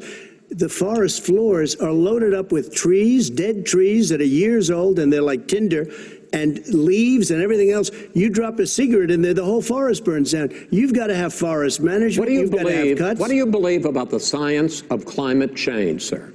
I believe that we have to do everything we can to have immaculate air, immaculate water, and do whatever else we can that's good. You know, we're planting 1 billion trees, the Billion Tree Project, and it's very exciting for a lot of people. That human pollution, greenhouse gas emissions contributes to the global warming of this planet? I think a lot of things do, but I think to an extent, yes. I think to an extent, yes. But I also think we have to do better management of our forests. Every year, I get the call, California's burning. California's burning.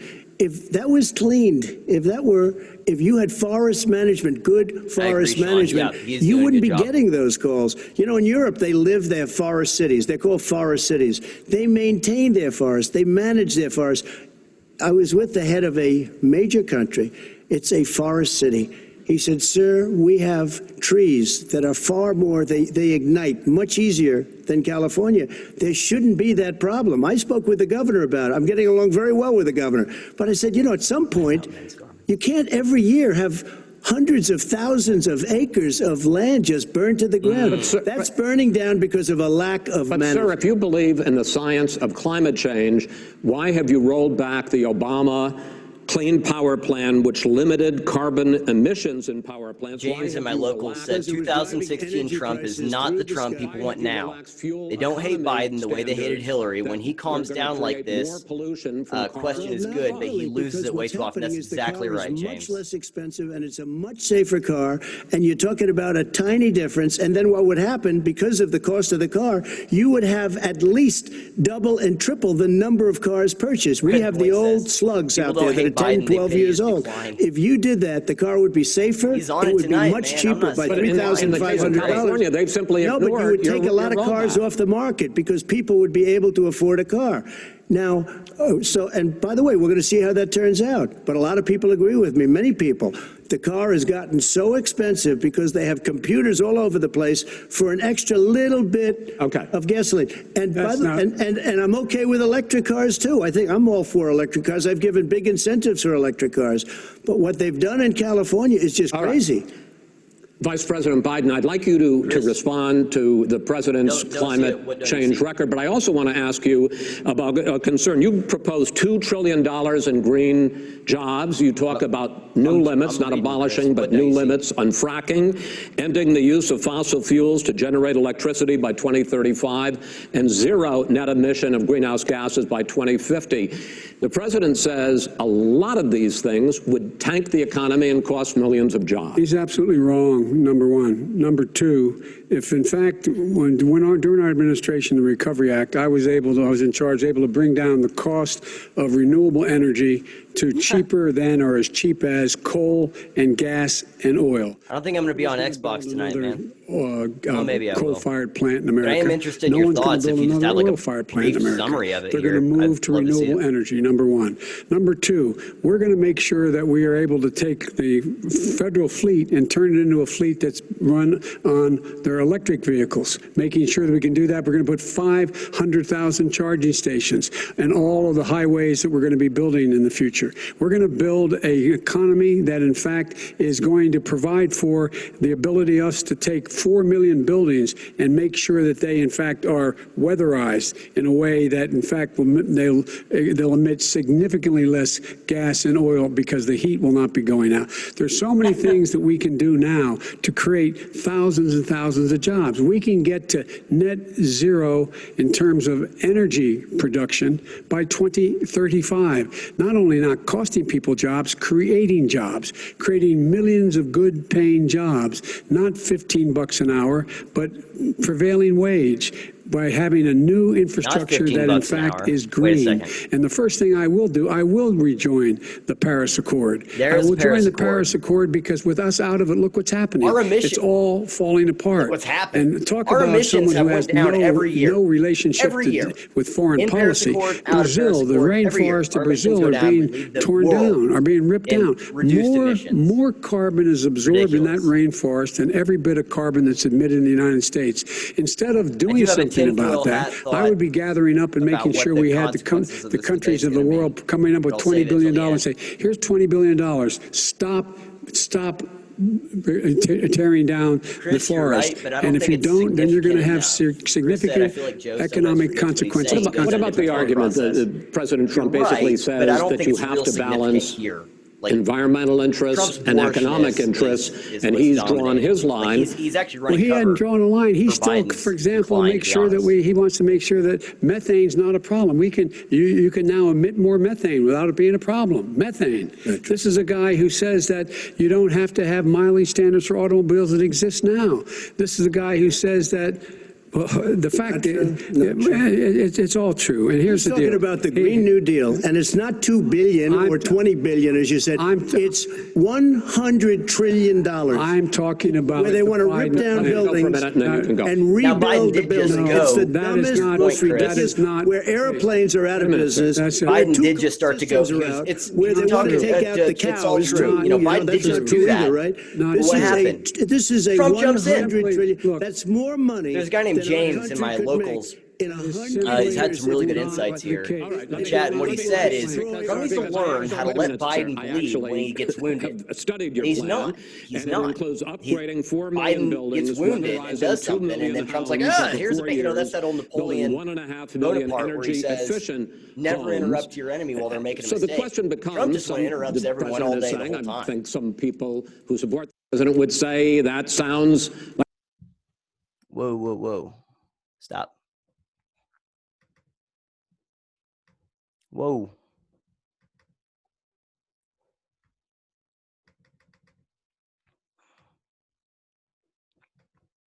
There we go. It's going to make the economy much safer. Look how much we're paying now to deal with the hurricanes. By the way, he has an answer for hurricanes. He said maybe we should drop a nuclear weapon on them. They may. I never said that. That's what he did say. You made it up. And here's the deal. We are going to be in a position where we can create hard, good jobs by making sure the environment is clean and we all are in better shape. We spend billions of dollars now.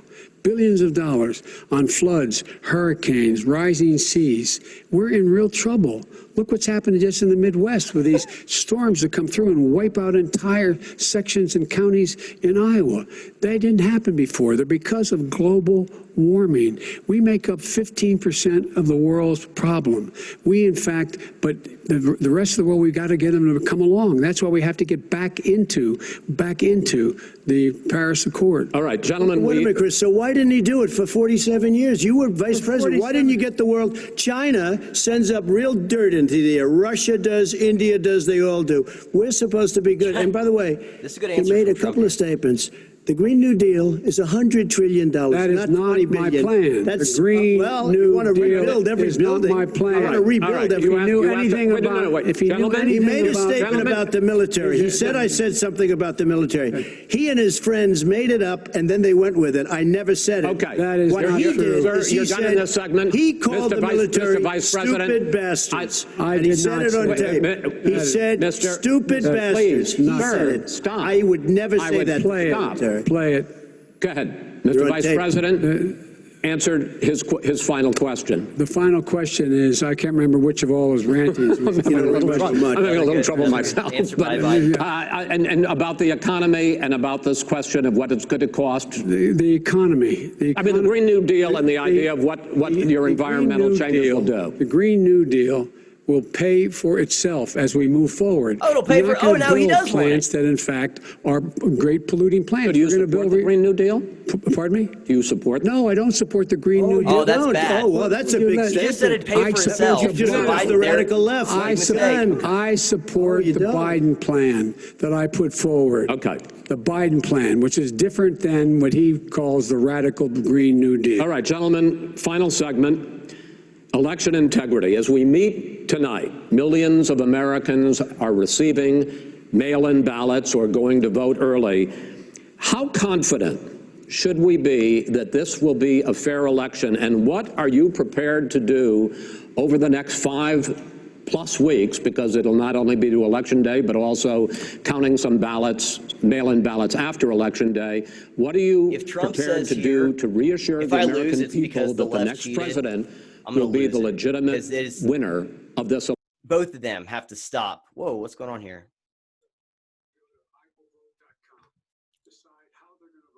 I'm back on Zoom here, guys. There we go.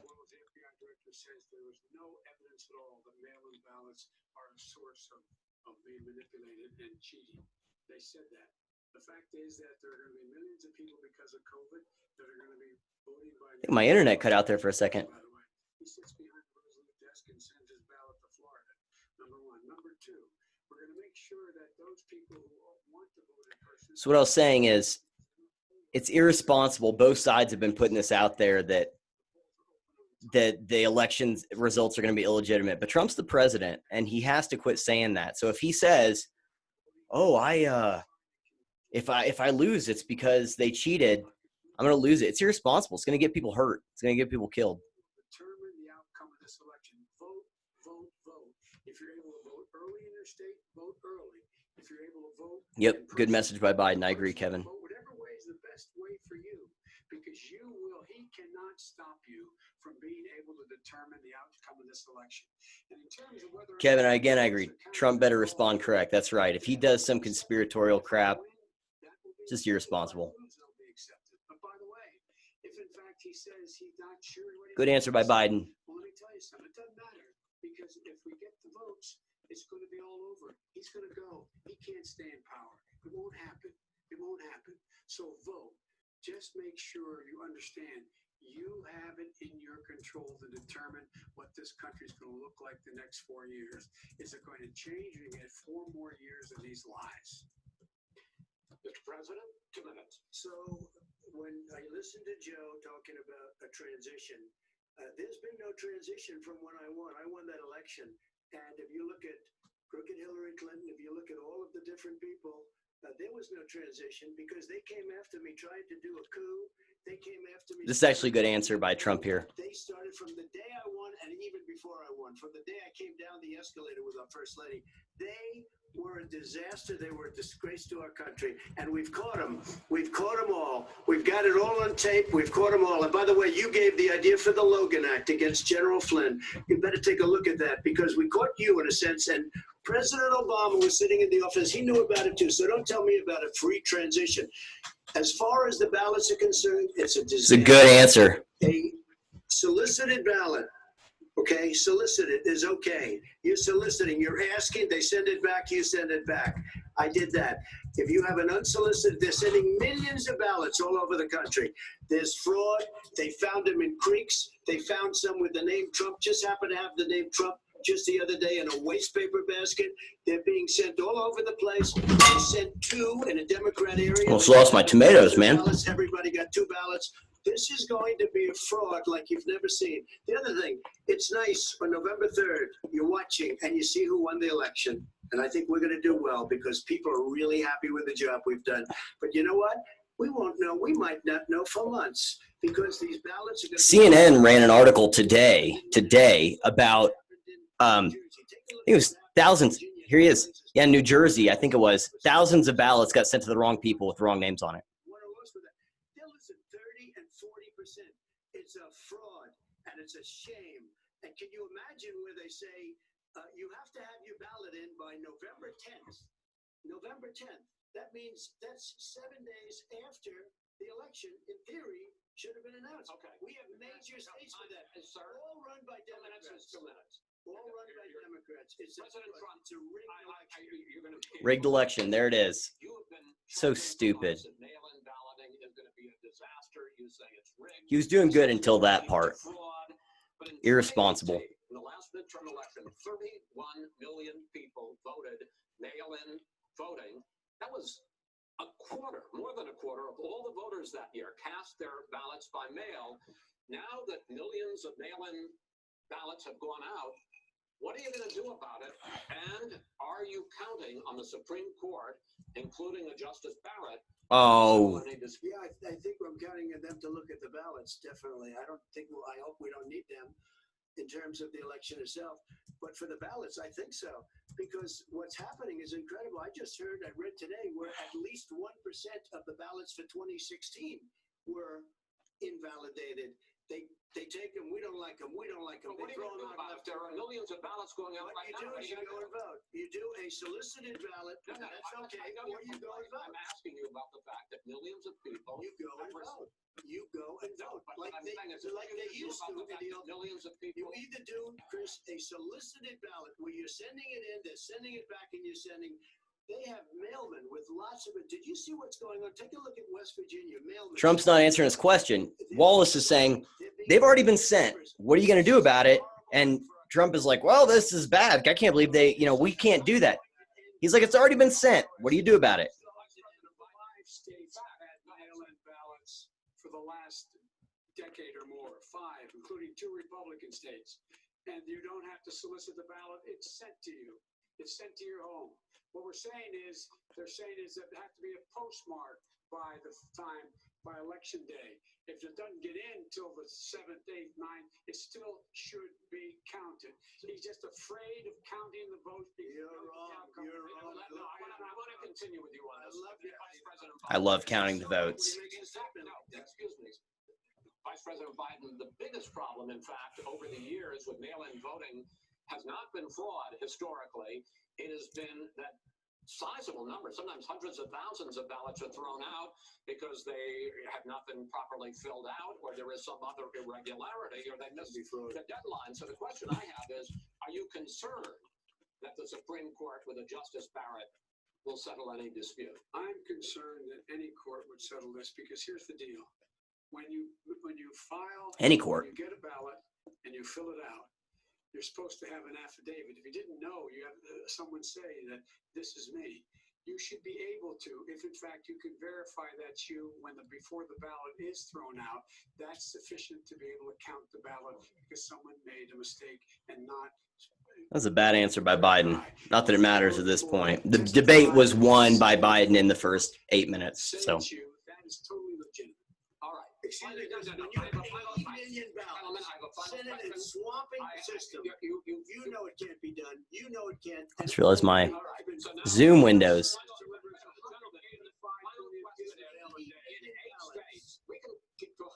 In 8 states, election workers are prohibited currently by law, 8 states, from even beginning to process. Yep. Ballots, even take them out of the Really good points in my locals. Trump is too focused on winning by force, getting his flow on way too late. He's given him too much ammunition. That's right. It could be weeks until we find out who the new president is. So first for you, sir, finally for the vice president, I hope neither of you will interrupt the other.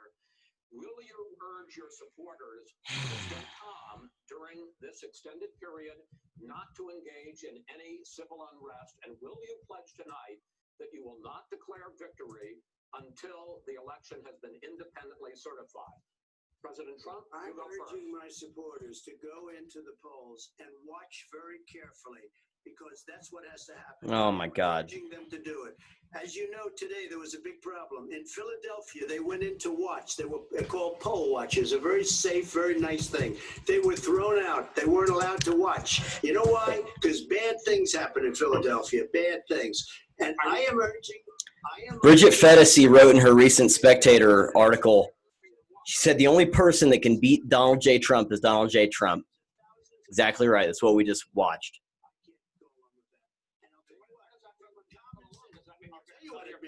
It means you have a fraudulent election.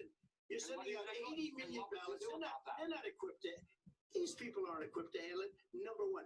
Number two, they cheat. They cheat. Hey, they found ballots in a waste paper basket 3 days ago, and they all had the name military ballots. They were military. They all had the name Trump on them. And they were from the primaries. They were from the primary. Final question for you. Will you urge your supporters to stay calm while the vote is counted, and will you Watch Biden give the right answer here because he prepared. The election is independently certified? Yes. Here's the deal. Yes. Count the ballots. Very simple. Would you urge your supporters to stay peaceful? Yes. Wow. What a difficult answer to give. Janelle said that was embarrassing. That's exactly right. It's so embarrassing. I mean, just absurd. And that's what's going to happen. Why was it not? Why is it for them somehow not fraudulent? It's the same process. Biden's exactly right. It's honest. No one has established at all that there is fraud related to mail-in ballots. That somehow it's a fraudulent process. It's already been established. Take a look at Carolyn Maloney's race. You have an opportunity to respond. They have no idea what happened. President Biden, go ahead. He has no idea what he's talking about. Here's the deal. The fact is, I will accept it, and he will too. You know why? Because once the winner is declared, after all the ballots are counted, all the votes are counted, that'll be the end of it. That'll be the end of it. And if it's me, in fact, fine. If it's not me, I'll support the outcome. And I'll be a president not just for the Democrats. I'll be president for Democrats and Republicans. And this guy, I want to see an honest ballot count. Gentlemen, you say that's the end of this? This is the end of this debate? Honest ballot count. We're going to leave it there. To be continued as in more debates as we go on. President Trump, Vice President Biden, it's been an interesting hour and a half. I want to thank you both for participating. This is a mess. First of 3 debates that you have agreed to engage in. We want to thank Case Western Reserve University and the Cleveland Clinic for hosting this event. The next debate, sponsored by the Commission on Presidential Debates, will be 1 week from tomorrow, October 7th, at the University of Utah in Salt Lake City. The 2 vice presidential nominees, Vice President Mike Pence and Senator Kamala Harris, will debate at 9 p.m. Eastern that night. We hope you watch. Until then, thank you and good night. Well, it is hard to know where to start. I'm not sure how people are going to feel about that to be continued. So that's right. What I believe I heard George Stephanopoulos saying there. It is hard to know where to start with that because that was utterly embarrassing. I'm going to quit the Facebook stream here in a second, but I'm going to give kind of my thoughts before Kevin jumps into the Zoom call. So like I said, I'll post the video, but it probably won't. No one's going to watch it because it was predictions for beforehand. I didn't get it uploaded in time. But one of the things I talked about is there are a lot of people who really, they are making up their minds here. They're trying to figure out what they're going to do, what they want to do. And at the high point in that stream, it was about 1.8 million people that were watching the debate. And my guess is those undecided voters aren't going to give Trump a second chance. I think he just blew a huge opportunity. I think he just blew a huge chance. And it is embarrassing. And he didn't, the dude is very confident. He spent months just doing his rallies. So he's only been hanging out with people that are, sniffing his farts. He's not, he does get these adversarial interviews with the press, but he just didn't prepare and it was obvious. And Biden did really good. Biden had a lot of the good lines. I mean, Biden did fantastic.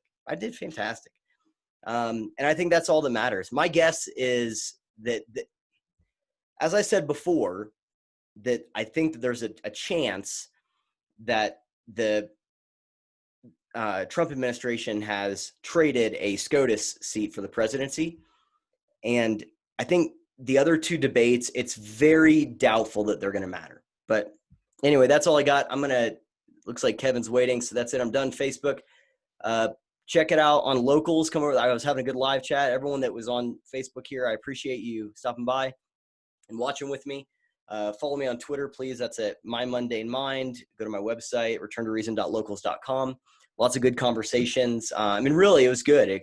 There's really great conversation there. So anyway, that's it. And I will check you later, Facebook. All right. I admit Kevin here.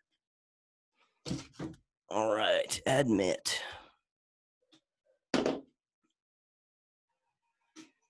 up, Facebook? Kevin? Yeah, can you hear me? What's up? What's up, buddy? Recording. Yeah, it's recording. I'm gonna I got the Locals chat pulled up. See if anyone has any questions.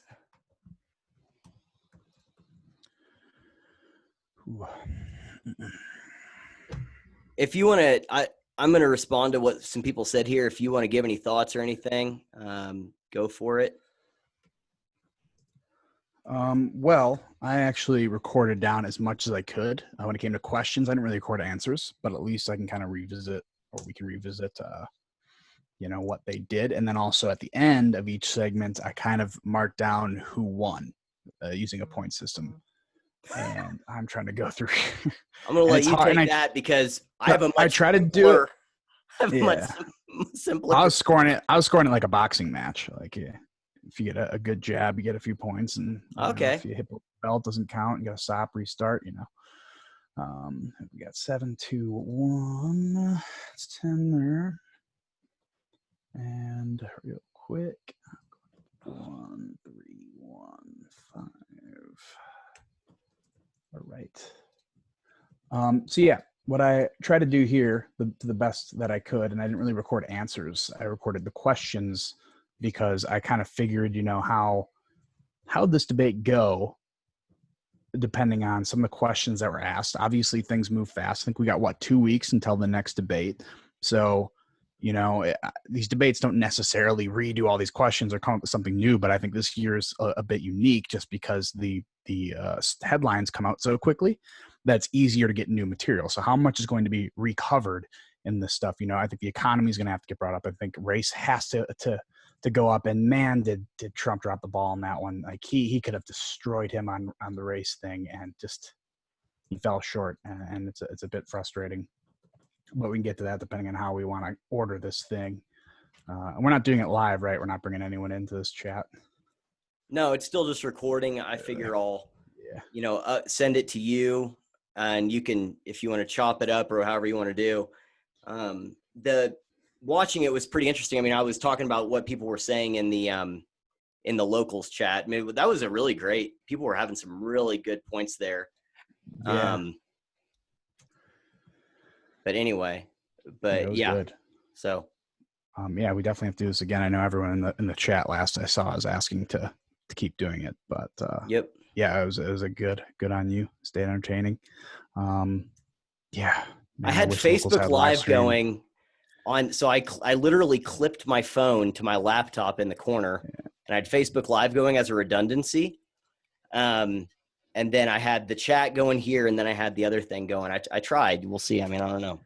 ADHD. I mean, a good example of what people are going to take away from this. So I'm on Facebook right now. So my personal Facebook. So I'm not giving out any names here, but I have a friend, very, very left wing, and he comes away with this. Trump said, "Stand down and stand by to white supremacists." Ha ha. When he was talking about whatever that stupid group is. Proud Boys. Proud Boys. Which is not white supremacists. I was going to say, Brett Weinstein has a good perspective on Proud Boys. Yeah. They're not good. I would have disowned them completely. Really? And what Trump should have done is Proud Boys or white supremacists? Well, so white supremacists to a higher degree. Proud Boys is kind of just the Antifa version. Although they are more reactive, they're not quite as bad as Antifa is. They're not white supremacists. I mean, the leader last I saw was a guy who's of Latinx descent, if I may say that politically correctly enough. And so they're not white supremacists, but my point is that's the takeaway they're going to see.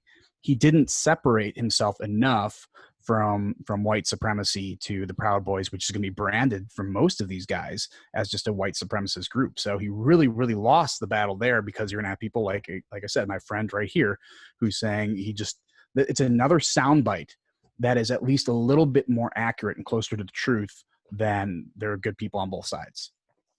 Like, I think that will be a better soundbite than anything else. And they're going to clip that out. It's going to be in the next commercial. So it was just something on him that he needed to distance himself, and he didn't. Checking my Facebook also. I want to see.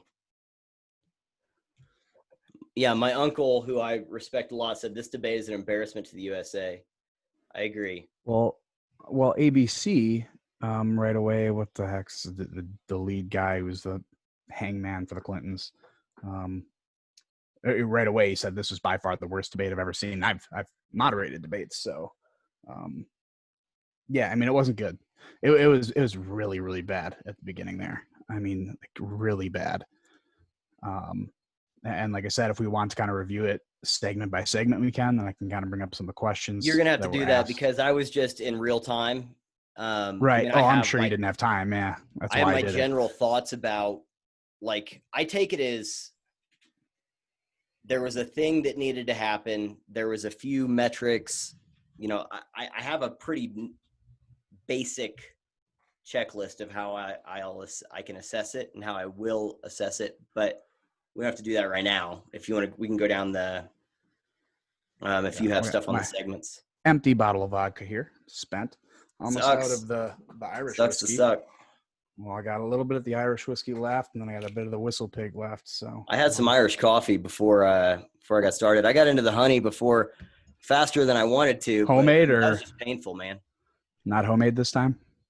No, God, no. No. A buddy of mine bought that before we watched the Chiefs game last night. I don't know if you saw that, but it was pretty good.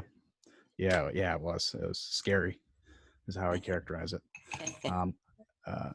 Almost as entertaining as tonight in the worst way. I mean, tonight was the Thursday night football. If you know anything about football, Thursday night's notorious for just having the worst games. Yep. Because who the heck wants to go and turn around in 3-4 days to play another football game? No, like the talent's just never good unless it's like the first game of the year.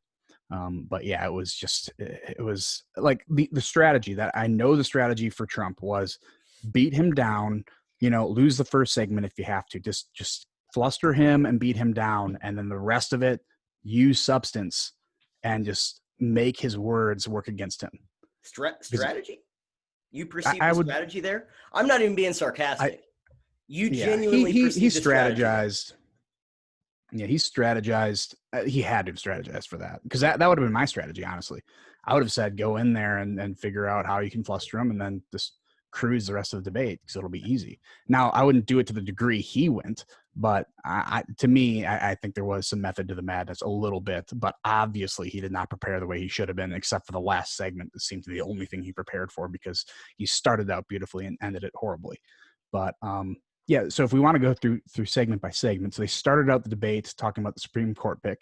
And basically the question was, you are right on the argument you make. Why am I? Oh, he basically said, why are you right on the argument you make and your opponent wrong? Why is the nominee Amy Coney Barrett the wrong pick? So, that's kind of to both of them. They kind of went back and forth there. And I mean, do we get an answer for that question? I mean, kind of. I mean, he talked about, Biden talked about the merits a little bit, or not Biden, Trump talked about the merits a little bit, but he didn't end up allowing Biden to respond. I mean, there was one like super bad response Biden had in there, was to say they're going to repeal the Affordable Care Act. And it's like, that's not how you nominate judges. Like you can't just pick an issue and say, oh, because I helped this pass, I'm not going to vote for this nominee. And it's like, no, it's a court. It's different. They're supposed to stick to the justice side of it, not stick to the political opinion. If it's deemed unconstitutional or not valid by law or precedent, it's not something that you really have a very compelling argument against. So that was just something to me that Biden came off of. This is because I passed it, and that's the only reason I don't want her going in, is because my name is kind of on this bill. Anything with Obama in it, I think Biden might think his last name's Obama. I'm not sure yet, but like that's the only thing he has to write on, because I mean, the good thing that Trump kept hitting him with is like, you've been in office for 47 years. What did you do? You did nothing. And the only things he did accomplish was just foreign affairs type stuff has been awful. I mean, Biden has never had a win on foreign affairs, and he's had a couple of things that he's dove into there. So, stay on task there, and you could have taken him out. So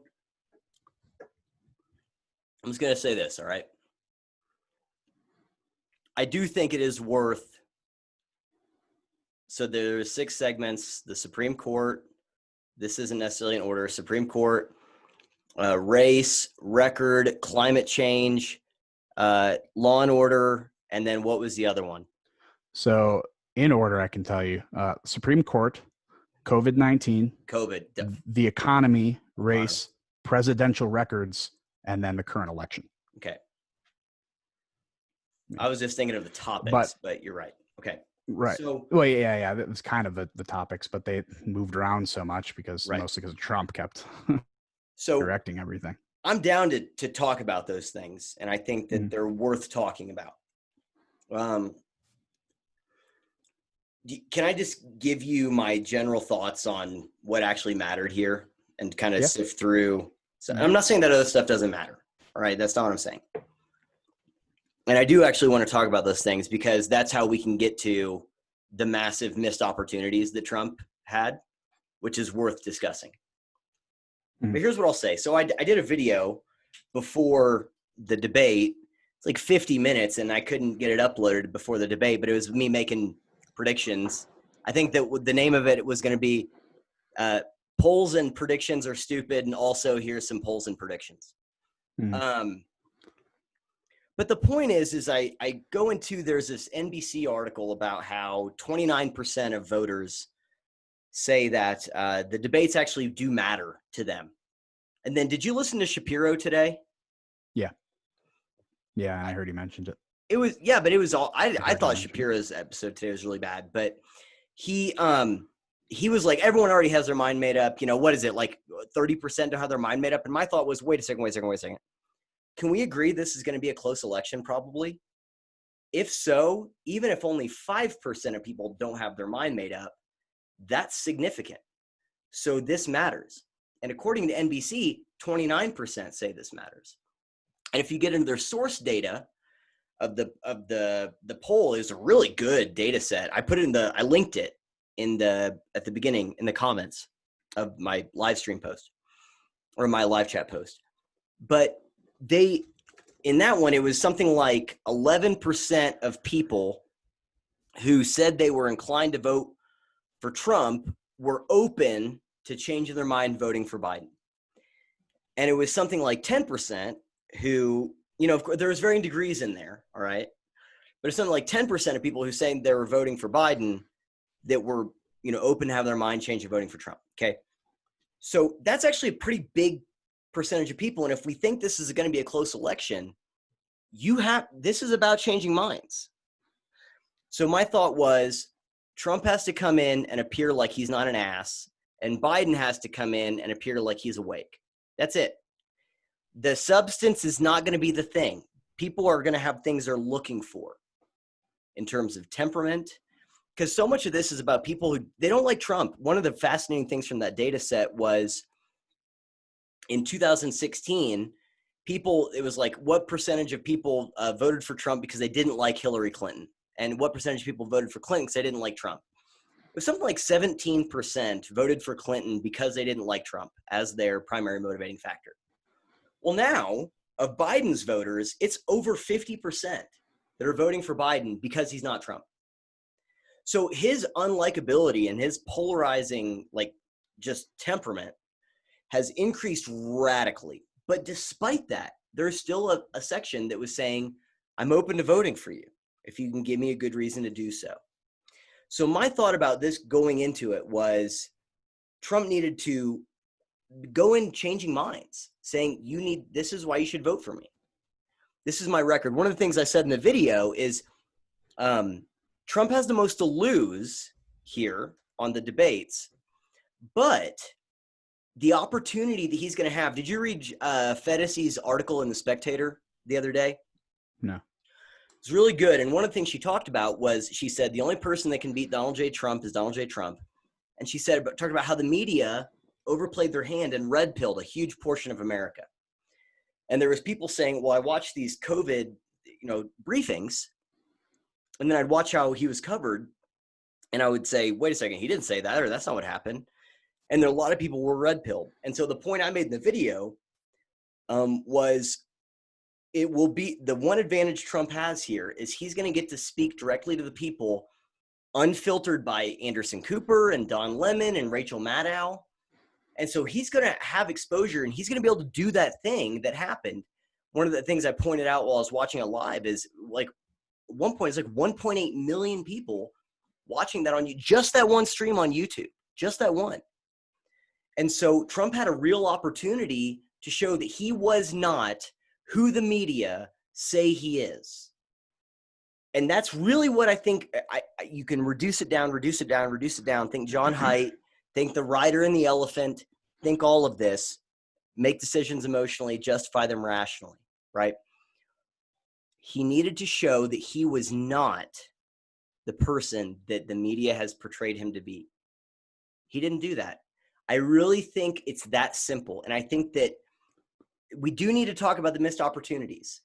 And yeah, there is other debates, but I'm not sure it matters. Because if you're one of those undecided voters saying, I want to see the man himself, like, in other words, what do you think? How much do you think? The other thing I said in that video, I mean, who knows if I'll even post it, was I said, we all have those relationships or those perceptions of there's people you interact with and you're inclined to be really charitable to them. And then there's other people that you're just waiting and you just are always going to take what they say in the worst possible light.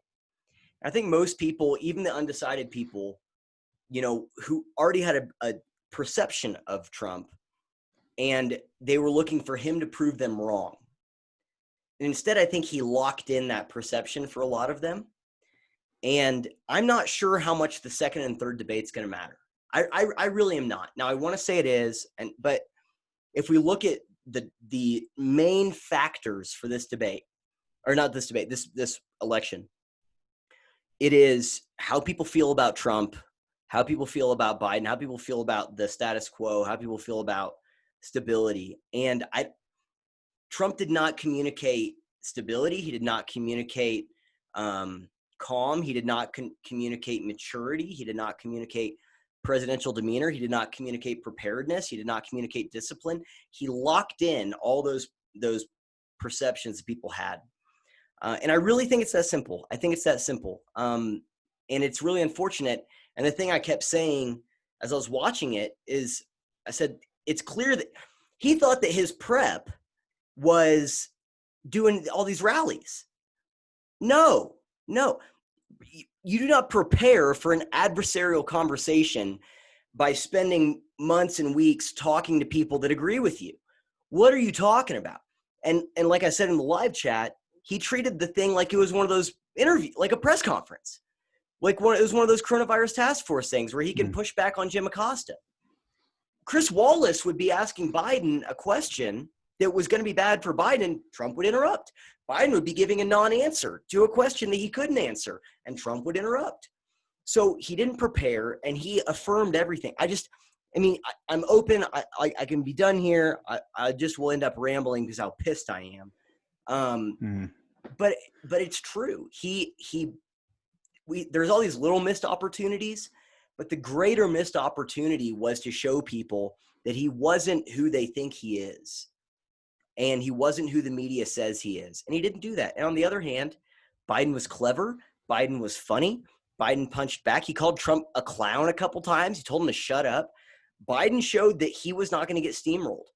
And so, there is just no part of that Biden didn't win. I think there are times that Biden actually lost, but it doesn't matter because it's like these little drops in the bucket interspersed, that it's going to get lost in the shuffle of the overall chaos that Trump brought into it. And I think that there is a really good chance that he just lost, that this is when he lost the election, because of there are people that are undecided. They were looking to be, make up their mind. Like I said, 1.8 million in that one YouTube stream. And I think he just locked it in. Those people are going to go, okay, he is who I thought he was. And Biden is not the dementia patient that they said he was.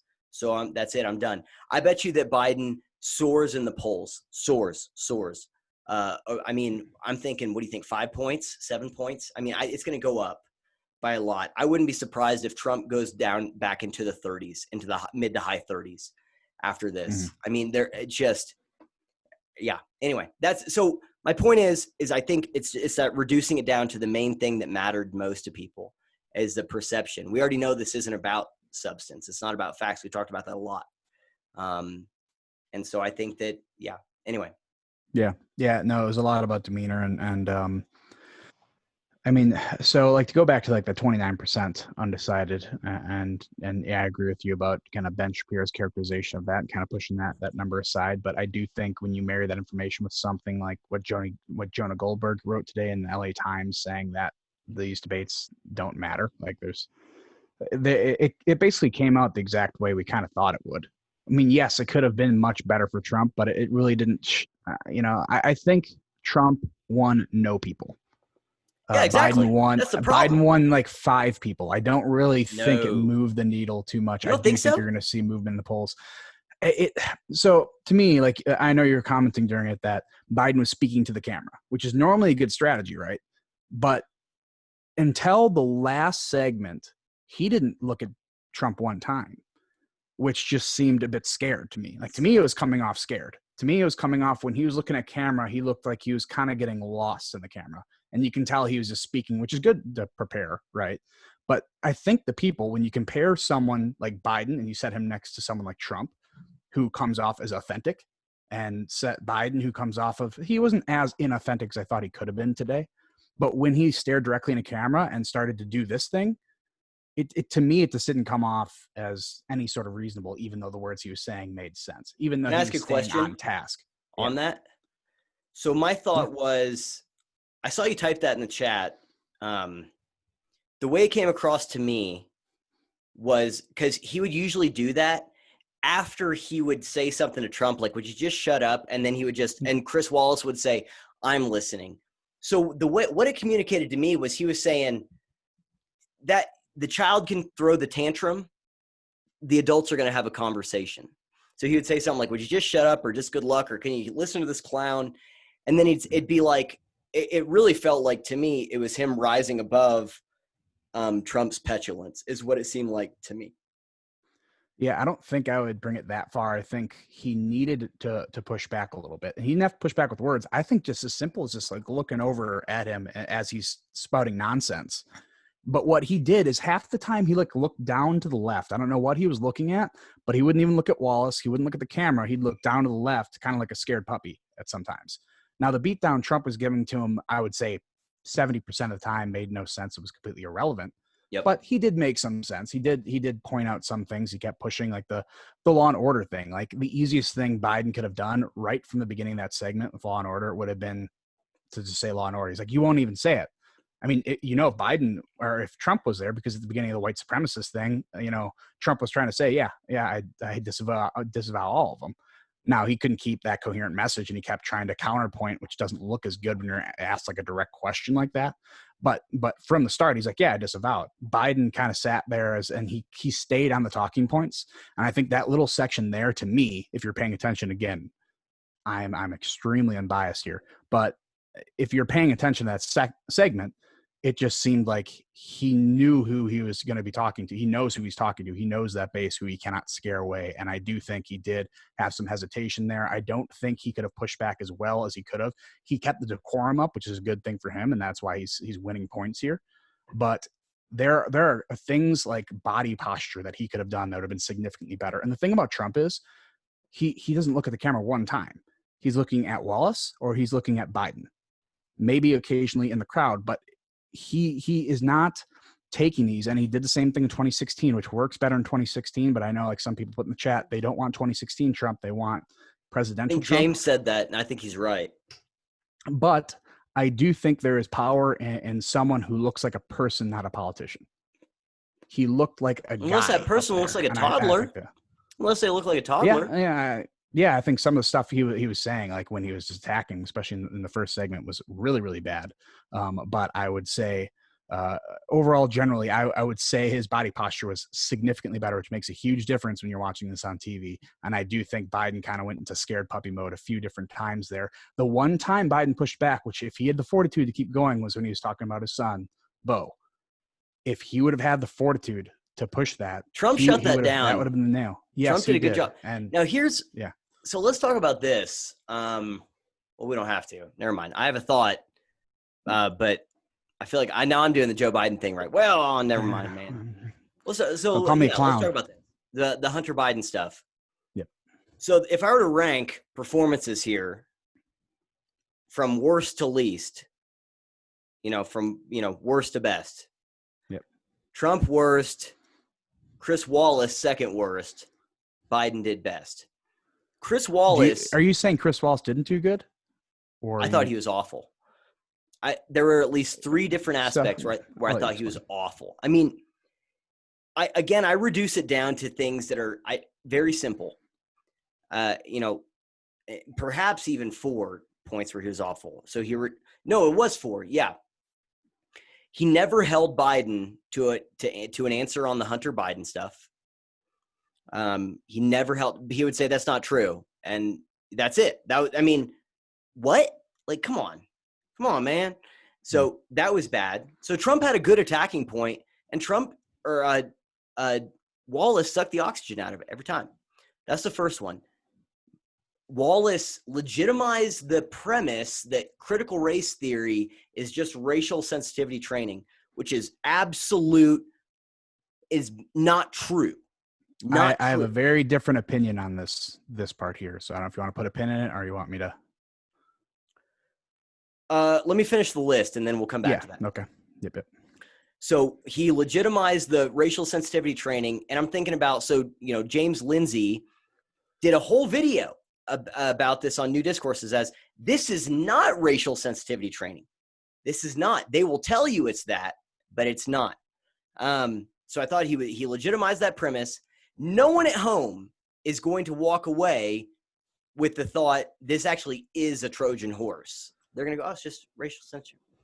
So that's the second one. The other one that I thought he really flubbed was he legitimized that he put the fine people hoax out there. And he's like, well, you've said this and you've said this. And he made them equal. I mean, it is not true. It is a total hoax. It is not true. And then there was the fourth one. I can't even remember what it was now. But anyway, those three were pretty big. And so I think that even maybe the fourth one is just that whenever Trump would bring up a legitimate point on stuff, now he'd be bringing it up like an ass. So there's that. But if he'd bring up a legitimate point, Wallace, who understandably was like, I don't have patience for this, would just say, okay, never mind. And it was like him and Biden had a thing where it's like, look at this guy. And by the way, they're not wrong with that perception. They're not wrong. You could see both of them kind of laughing as Trump, it was panning back, and Biden would kind of laugh and look down, and Wallace would kind of laugh and look down, and they had an understanding of this guy is just crazy. And so I think that because of that, there were all these opportunities for substance. Oh, the Hunter Biden thing.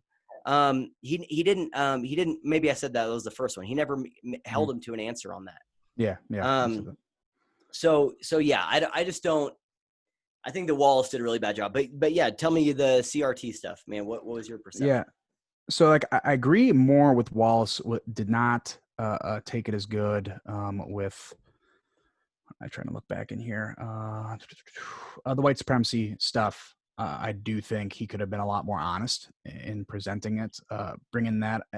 Although I need to kind of revisit to how he brought up the fine people on both sides thing.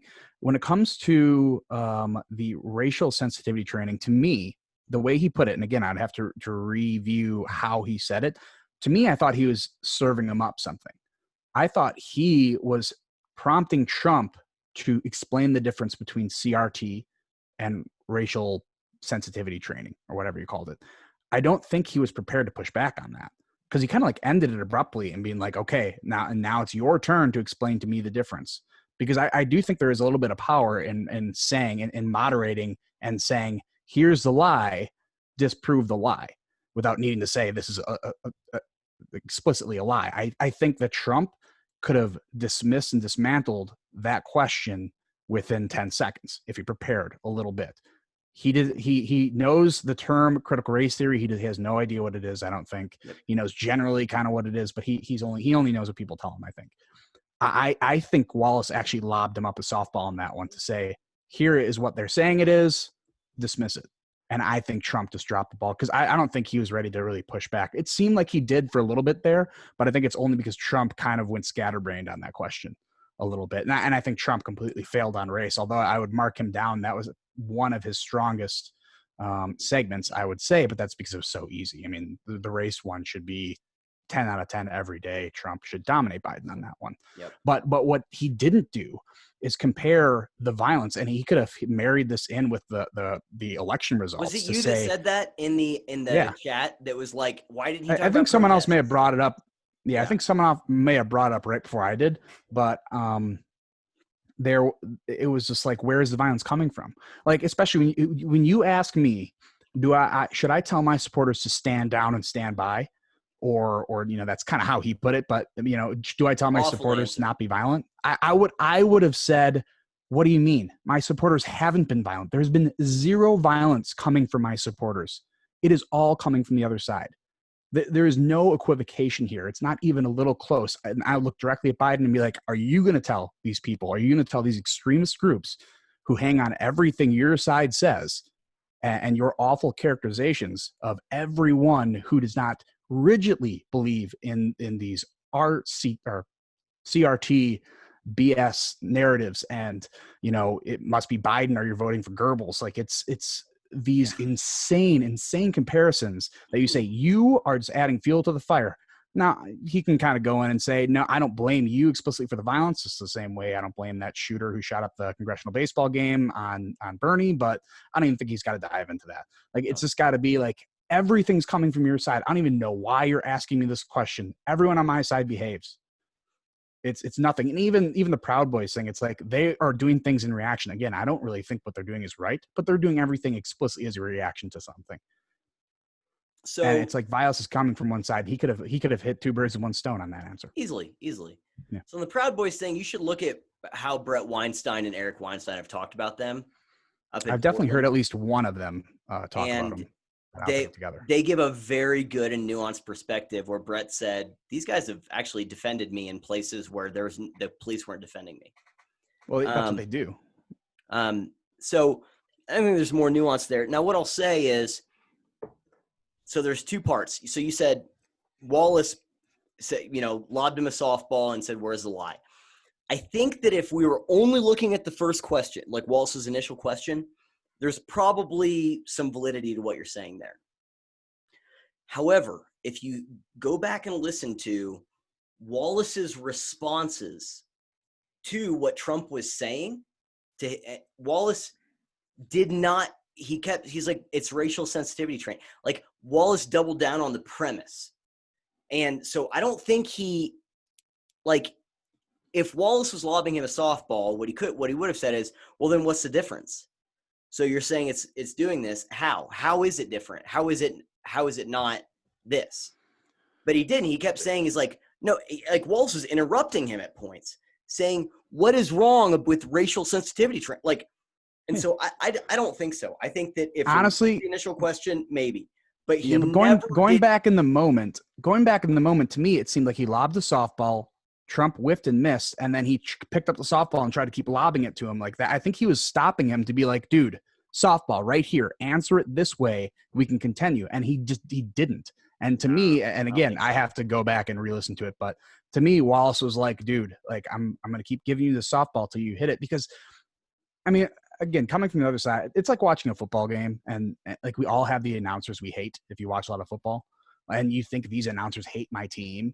And then you ever hear those announcers on a pod. Yeah, Joe Buck. But Joe Buck's been on a podcast. It's like everyone thinks I hate their team. And it's got nothing to do with my actions. It's got everything to do with their perception. When their team is down, I have to point out the obvious, and they think, oh, he's being mean to my team. It's not that. I think Wallace was very self-aware when it came to not being perceived for one or the other. And I think there it's like, if he would have said, people are saying it's racial sensitivity training, but really, is it CRT? Is it something more malicious? Like, I think that one is a leading question. I think the way he answered it actually very, very appropriate. So I understand what you're saying, but again, think about the way that Joe Biden was able to turn around and answer the question. So Trump is just saying stuff. Wallace doubles down on the premise, and then Biden gives an answer that's in line with the premise. Like, I just don't. I mean, go back and listen to it, but I don't see that at all. And that's not me saying. Which Biden's answers are awful on that too.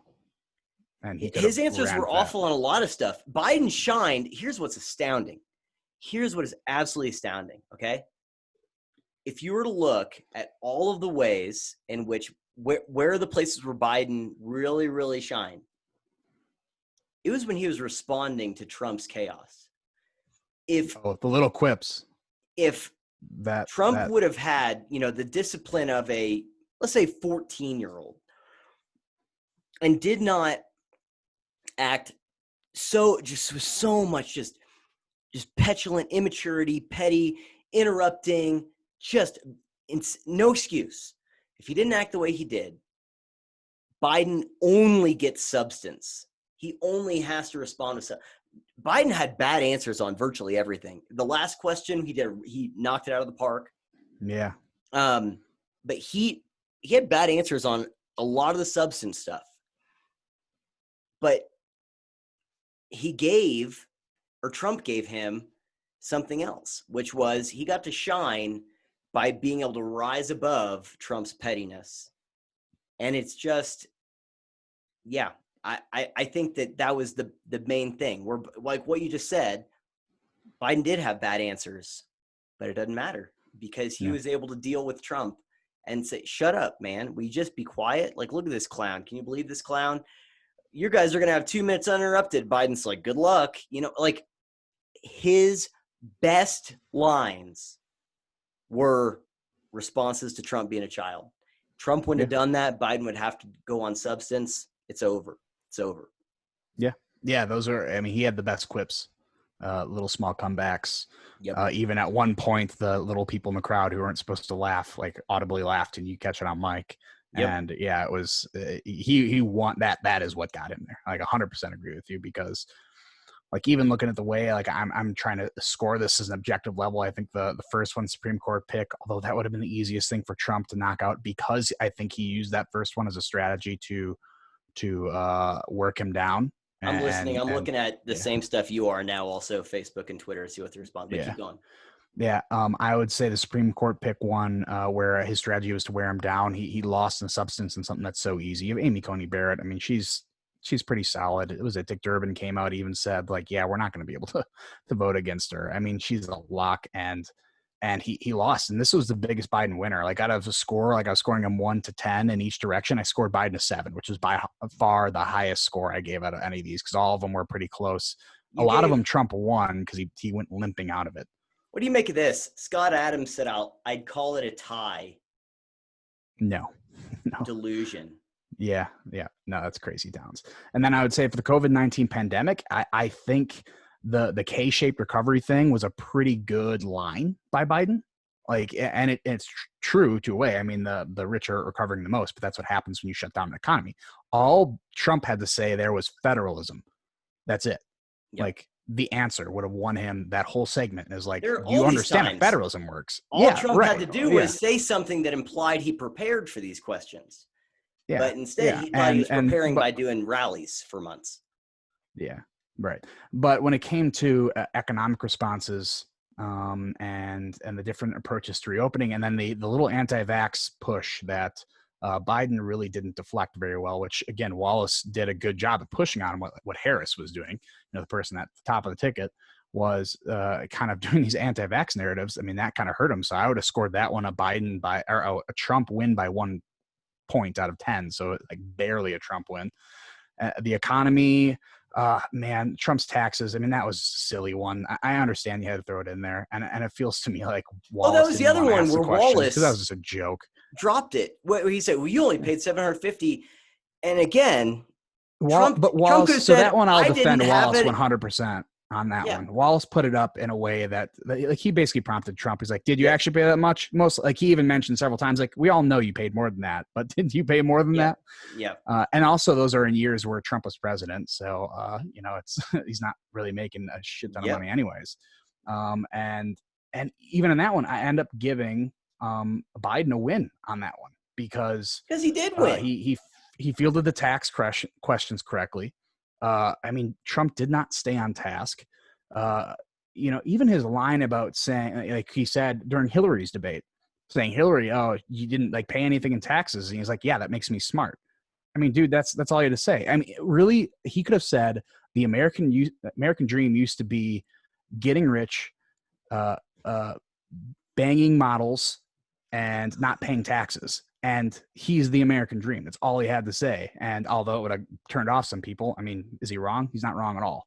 And that was the easiest one that he could have won. Well, I guess, again, the Supreme Court one that he lost. And again, I'd give Biden 2, so barely a win on that one. You can stop me whenever you want because I'm just going through all the topics. You're fine. I'm telling you. So Bridget Fedesi was saying, no matter who won, we're all losers. Matt Walsh said something smart for once on Twitter. He said, I don't think this is working for Trump. He's coming off like an absolute ass.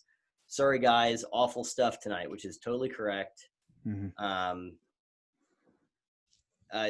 Here's James Lindsay says, Antifa is an idea, not an organization, in quotes, hyphen Joe Biden, full of shit. It was just totally correct. I didn't even catch that. I know Joe Biden said something about it. Oh, yeah. I was typing or doing something. That's hilarious.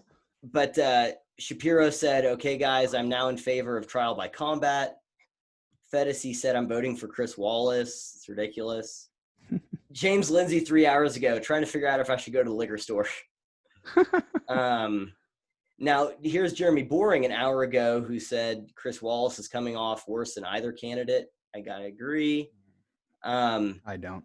Probisiak, Jack Probisiak said, got to be said, the attacks on Hunter seemed off. Could have made it about Biden stepping in and saying something, but it came off as overly personal. Matt Walsh, Biden wasn't great, but didn't have a major dementia moment. Trump was Trump. Wallace was annoying. Nobody has any idea what anyone said. No arguments were made. Everyone thinks their guy won. Nobody will remember any of this by Saturday. Nothing matters. That's so wrong. I don't understand. Who said no one will remember this by Saturday? That's Walsh. I'm so sick of conservative commentators have almost completely lost me. How they do not understand you're fine, but how they don't understand that you don't live in California. People on the coast, I don't care what side you're on. It's like the world doesn't revolve around California, New York, Oregon. Like, shut up. But there are undecided voters. It does matter. It does matter for him to say everyone thinks their guy won. What about the people who don't have a guy? You idiot. You idiot. It's just dismissive.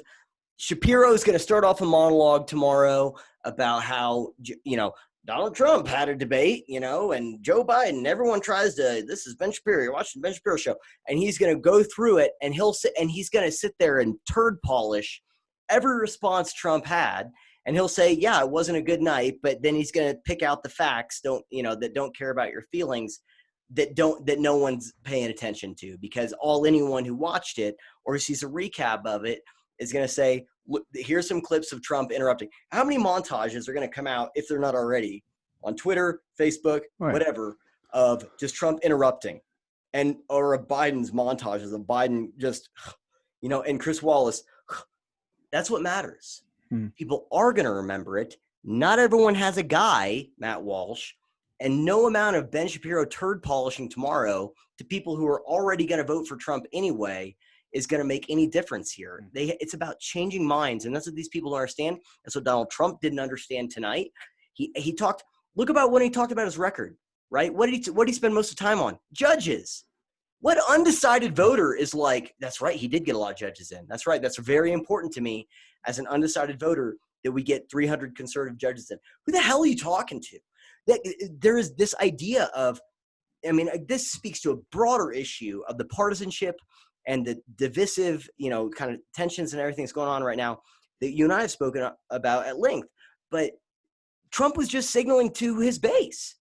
You need to grow your base. You need to grow your base. And that's where I said I think Biden was, by looking at the camera and acting like he's above it, even if you remove that, I think it was good. But even if you remove that, Trump just doing a debate and talking to his base as if he's at a rally instead of, I need to bring people in. Think about Mount Rushmore speech Trump. Think about the RNC speech Trump, right? Think about the last State of the Union Trump. Like, you mean it's all scripted? Yeah, exactly when it's all scripted. Yeah. But he knows the ideas. The ideas are somewhere in his circles of how to do that. And he didn't do any of that. There's no changing minds. And that's what the conservative commentators don't understand, is that it's about changing. He has to grow his base. He's going to lose. If he does not gain support from people who currently don't support him, he loses, which means the strategy is about gaining support from people who don't currently support you. Anything outside of that is the wrong answer. And that's why I go to, it's going to be about people who had a perception. Prove me wrong, Donald. Prove me wrong. And he didn't. So you did not gain the people you needed to gain, which is people who do not currently support you, but need to. That's it. I really think it's as simple as that. Yeah. Yeah. And to kind of get to like the Shapiro kind of mindset, what I do think he's going to do is, you're correct. He's going to take the facts out and then kind of place himself, Trump, as a debater and say how he can push back against these facts, which is not like, I like to hear that just because I like to be more on the analytical side, but I understand that it's not going to help because Trump's not the one actually doing this. And that's how I felt throughout this whole debate. I mean, a lot of my responses to some of the stuff they're saying is like, federalism, like, this is not what the Supreme Court is meant for, to keep all the policy that you created in place. Yeah. And to me, like, I was thinking the whole time, it's like, these are really good pushbacks, but does the average person know what federalism is? No, I don't think so. And like, that's the problem. It's like the low information diet people are going to have to go almost purely based on presentation. And those people you're not compelling, at least none of them that are already, supporting Trump or supporting Biden. You're not moving them to the Trump camp. So it's kind of hard to differentiate these things when you have to deal with people who aren't going to understand kind of the nuance in these questions. And that's really why debates are kind of useless. I mean, they're not super good at compelling people from one side or the other, almost better at pushing them to one side or the other. And that's kind of probably what we've seen more today is Trump pushing votes rather than pulling them in. So I certainly agree with you there. That's exactly right. But James one Lindsay replying, one of his tweets was calling it racial sensitivity training, which it's not. This is bullshit. Yeah, again, on that one, I think, and to be fair to Wallace again, Wallace asked Biden, have you ever called the Democratic mayor of Portland or the governor of Oregon to stop the violence? And Biden being like, I'm not a politician anymore. It's like, what about you not being a politician, but candidate for president makes you think that you can't go to the people on your side of the party ticket and go over there and say, stop the violence? Like that to me was like, Trump could have just been like, no, elaborate on what you meant by that. Like, that's all he had to do is let Biden talk, because I think that may have been the worst response he gave to anything. But the good Biden that happened right before that is him explicitly saying, I'm not going to call to defund police officers. Like that was a smart job on him, although no one really believes him. It doesn't matter, man. He said the right things. That race one would have been big. Sorry, go on. My bad. No. Well, I'm just like on that final segment, I guess, to close it out. The race segment, I would have scored Trump the biggest winner on that one out of anything he won, but still could have done a much better job. If he disassociates and exposes CRT for what it is, if he can speak any sort of knowledgeably on CRT, because it is the most evil idea in America right now. It's awful. Yeah. He pulls in, I mean, we talked about it before, the percentage of the black vote he's getting compared to other Republicans. I mean, if you can shore up 15% of the black vote in America, I mean, he may not need to pull all those other people in from the debate. So I don't think that's a strategy right now, but that is something he could have dominated in the race thing. And like I said, I scored him a winner by 3 points out of 10. He should have had a 12 out of 10 in that one easily. Kevin, I love your discipline and logic with this stuff. Yes. Yeah, on the race stuff, I think Trump lost. So there is not one point. Via negativa, right? Let's remove everything that isn't. Let's remove all the places where Trump won. He did a good job at the end whenever what was the pivot he did at the very end where there was the question that he answered it completely different, where he pivoted in a way that he started to answer it really in a good way. Yeah. It was, how confident will you be in that this election will be a fair election? And Biden, to his credit, gave a perfect response to this. Perfect. Trump. This is what I said in the I go, here's Trump giving a thing. He's going to talk about mail-in voting. Yeah. I said, wait for Biden. He got to it, but yeah. So I said, so wait for Biden. So Wallace says, Biden, will you accept will you tell your supporters not, will you accept it? And I said, listen for Biden to give the right answer, which is yes. And Biden said, yes. And he went on there was a point where I can't remember that wasn't it, but Trump gave a really good answer where he pivoted to something else and it was really good. I think Trump lost the race one because he said Wallace, and here's another part where Wallace is adversarial. Trump said, give me a name. Who do you want me to disavow? Tell me who to disavow. If Wallace would have just said white supremacists, which was the original premise of the question, Trump would say, of course. But Wallace asked about the Proud Boys, which is not a white supremacist organization. It's just not. Do I believe that there are probably racists in there? Yeah, of course. Yeah, but is the Proud Boys? No, I don't think so. And so Wallace muddied the waters where he made it where Trump couldn't answer the easy question. Now, if Trump was, thinking about it, he would have said, not the Proud Boys, but any racist. I mean, I guess racists and the Proud Boys I could disavow, but that's, of course. It's ridiculous. Yeah, disavow Nazis. And someone in the chat said, he just made the KKK a hate group. He could have said, yeah, of course I disavow them. I just made the KKK a hate group. Like, what are you talking about? Like, tell me to disavow them. I just did that. He didn't do it. Biden didn't do it. We made the KKK a hate group. So how is this even a question that you're asking me? It's so ridiculous you even ask me that. But he doesn't have, 5.5 grams of discipline to give that answer. But no, I think it's going to look like he obfuscated. So what did he say? Stand down and stand by. And they're going to conflate it.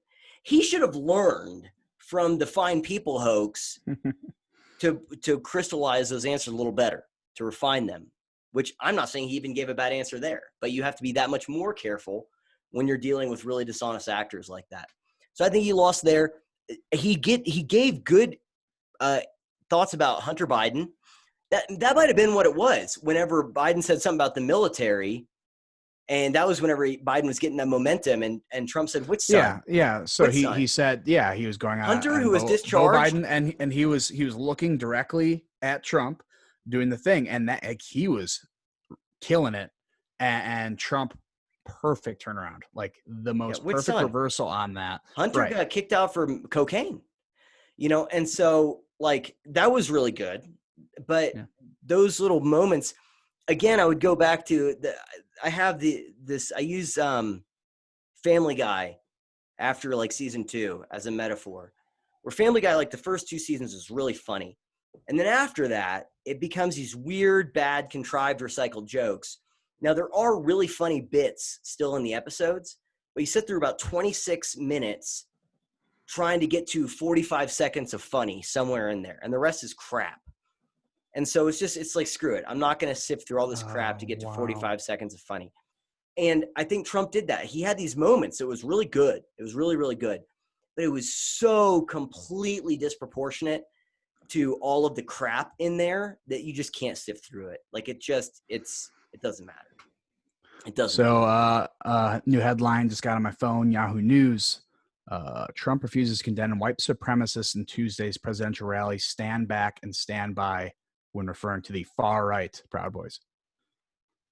Yeah, they're already. Well, I mean, what did we just say? What did we just say? I mean, that's the one I said. There's going to be. I do think the race section as a whole, Trump did win that. I'd push back on you and say he did win that as a whole. That was the one thing that was very bad, but I would say certainly he would have won that, especially based on between what he won. What I mean by that.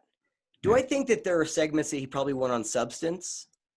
I think he actually won most segments on substance. Whenever I talk about what he lost, I'm talking about the average person, the undecided voter, the low information diet person, what they're going to think. So if we take it and say on substance, did Trump win? He did a good job of acknowledging climate change. He gave some good answers. Like he did a good job answering certain questions, but and so on substance, he on the Ruth Bader on the Supreme Court stuff, he said, of course, like he had stats, for so much stuff. That was one thing I said whenever I was recording it. I said, Trump's been saying this stuff, so he knows the stats. He's got the numbers down, but it's going to get lost in the shuffle here. And so whenever I say he lost, I mean he lost in terms of what people are going to walk away with. Those who are willing to sift through the 26 minutes to find the 45 seconds will be rewarded because he did win on substance in virtually every category. But it will not be perceived as such. No person who's honest and watched it is going to go, if you're an undecided voter watching that, you're going to walk away having your mind changed. So that's the metrics I'm using. I'm saying when I say, did he win or lose? Did he win in a way where people who were undecided are going to go, oh yeah, my mind is changed. I now support you. Or did he lose where they go, no way. So that's I would score it. I would score it in all dimensions that he lost. Certainly in pulling in voters, and in substance, he didn't hammer down the substance home enough on all subjects that he could have easily done, or allow Biden to put his foot in his mouth, which is like your best thing to do when you're debating Biden. Like let him talk had no and answers. Don't interrupt.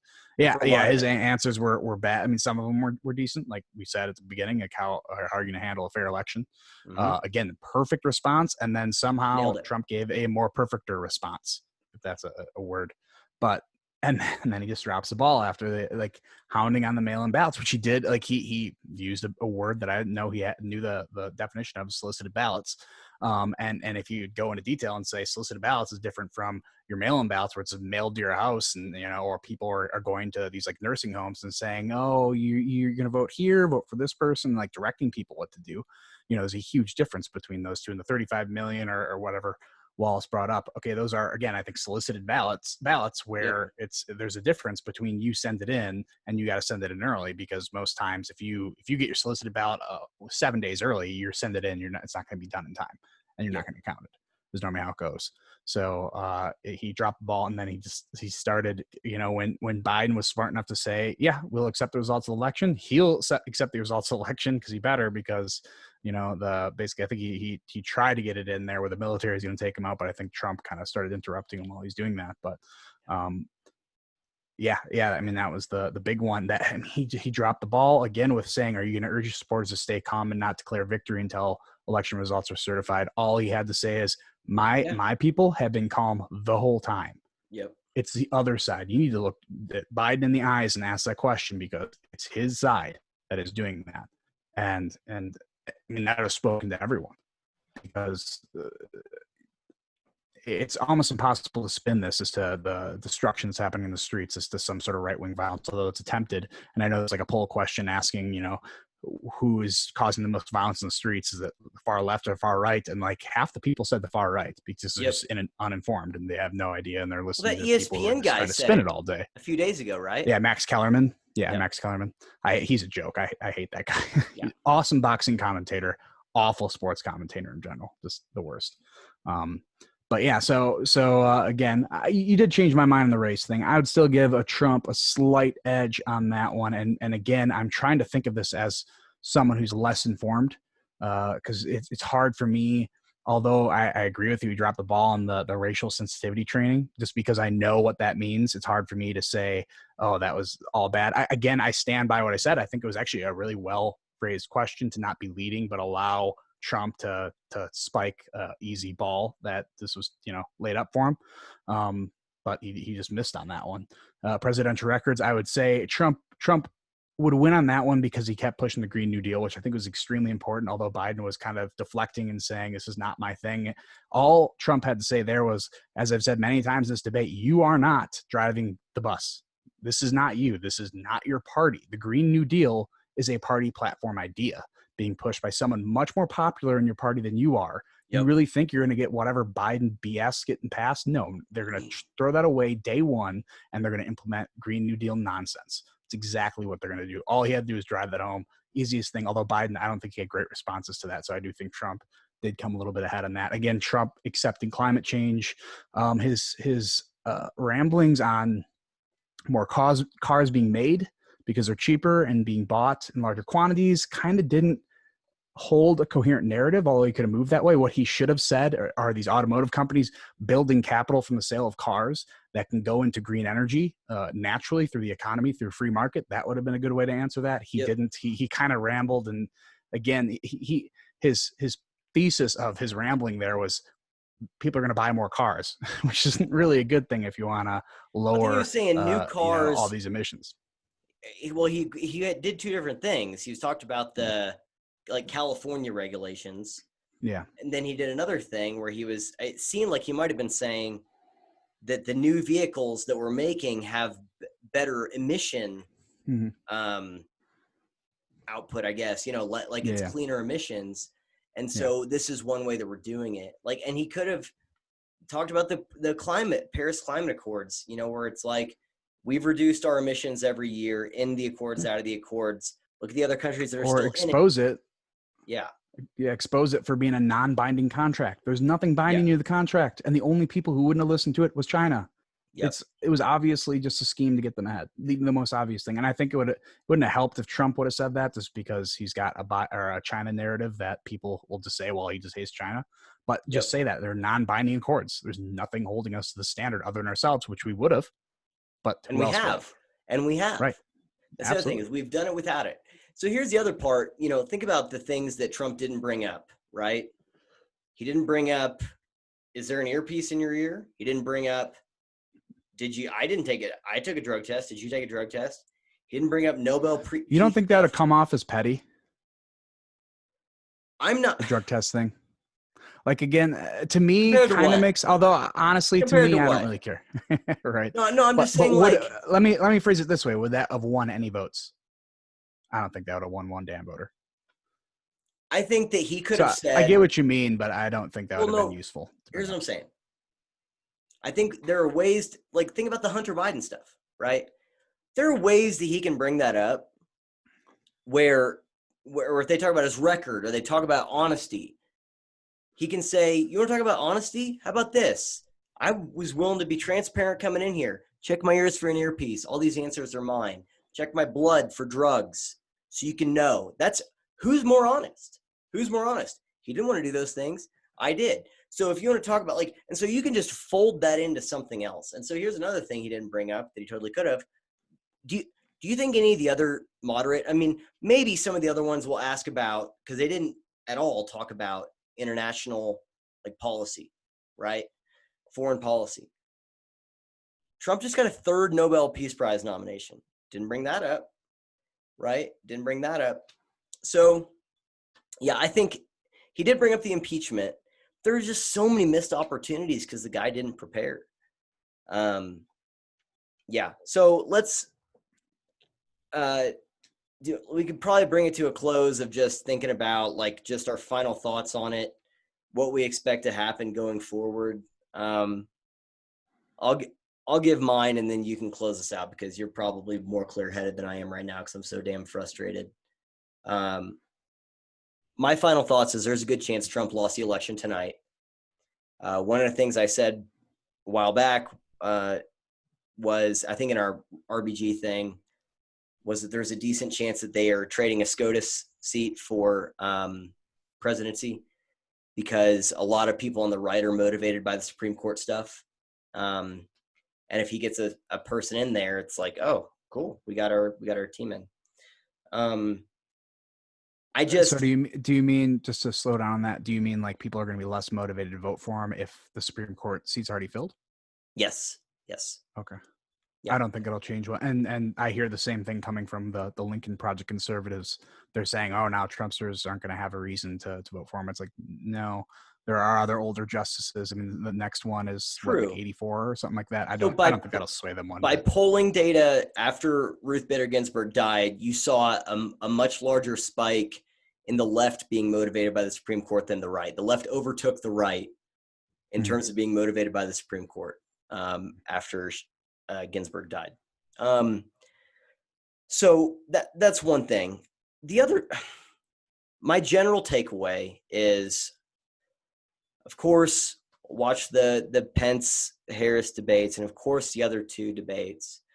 This was Trump's opportunity to, like I said earlier, to show people that he wasn't who the media says he was.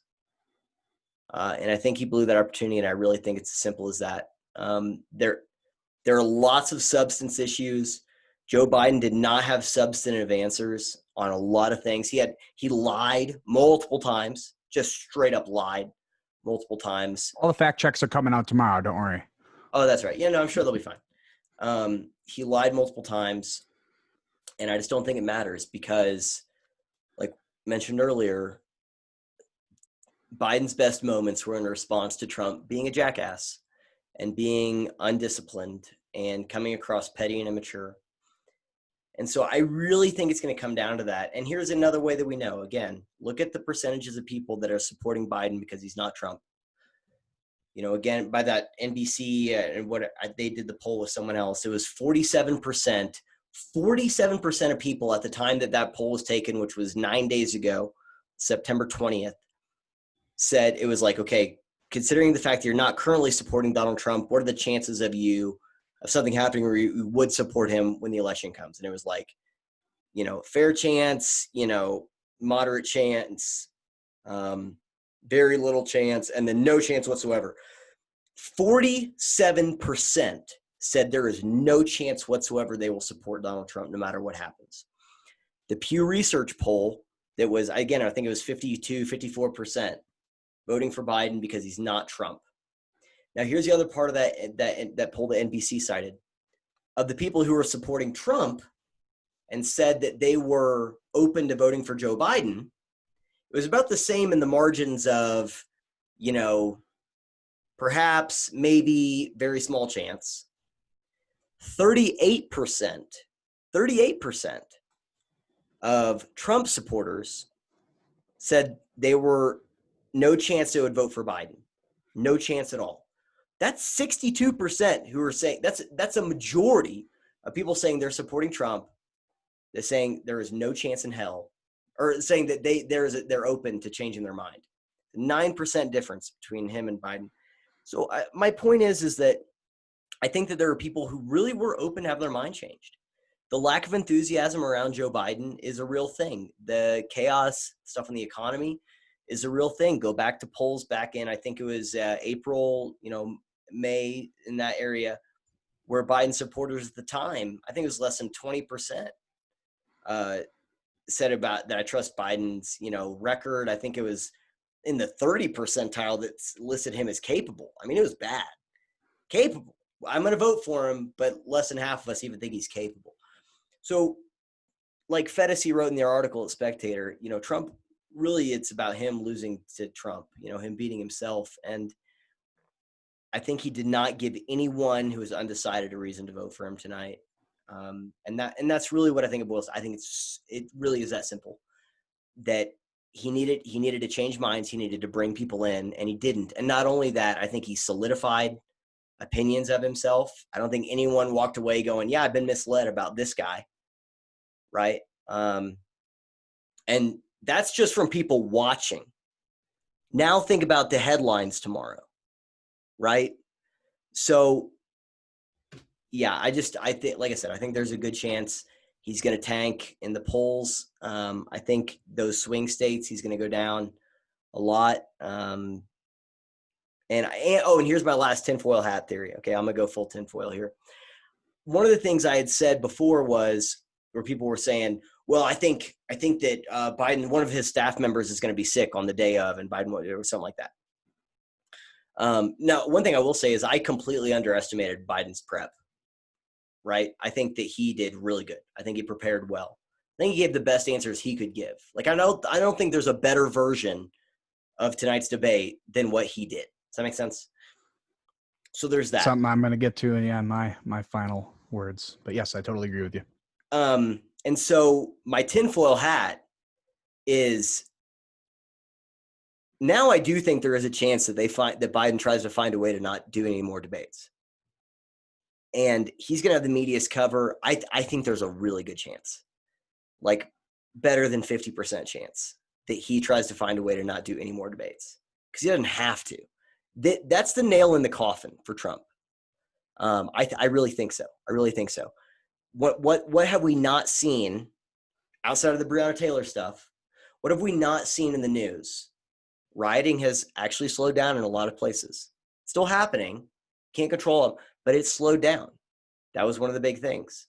The Supreme Court's in there, the media run cover, and the Democrats have actually, despite Shapiro's commentary, they have not been near as bad. There's some pockets here and there, but you can't control Twitter. It's no Kavanaugh. It's no Kavanaugh. So they're reining it in there as well. I think Biden has a huge incentive to try and not do any debates after this, to come up with something. So there's my tinfoil hat, is that people said he won't debate, thing. Yeah, I think he had to do this one. But do I think there's a chance that he doesn't do any more? I think there's a chance. I think there's a chance he comes up with something. Now, the other side of that is I think the final debate with the woman from NBC, she's just going to crucify Trump. She's going to crucify him. So maybe he just has to show up, and he knows they'll hold his hand through it as well. Yeah. But what I'm saying is I'm more open to those ideas of Biden trying to find a way not to debate after this performance. So yeah, that's it. Overall disappointed in the president, not surprised. One thing I've said about the left and a lot of these crazy things and the way people respond to stuff, say it's astounding, but it's not surprising. Like, my moral sensibilities, are continually shocked, but intellectually I'm not surprised. With Donald Trump, it is astounding that he would blow it so hard here, just so hard.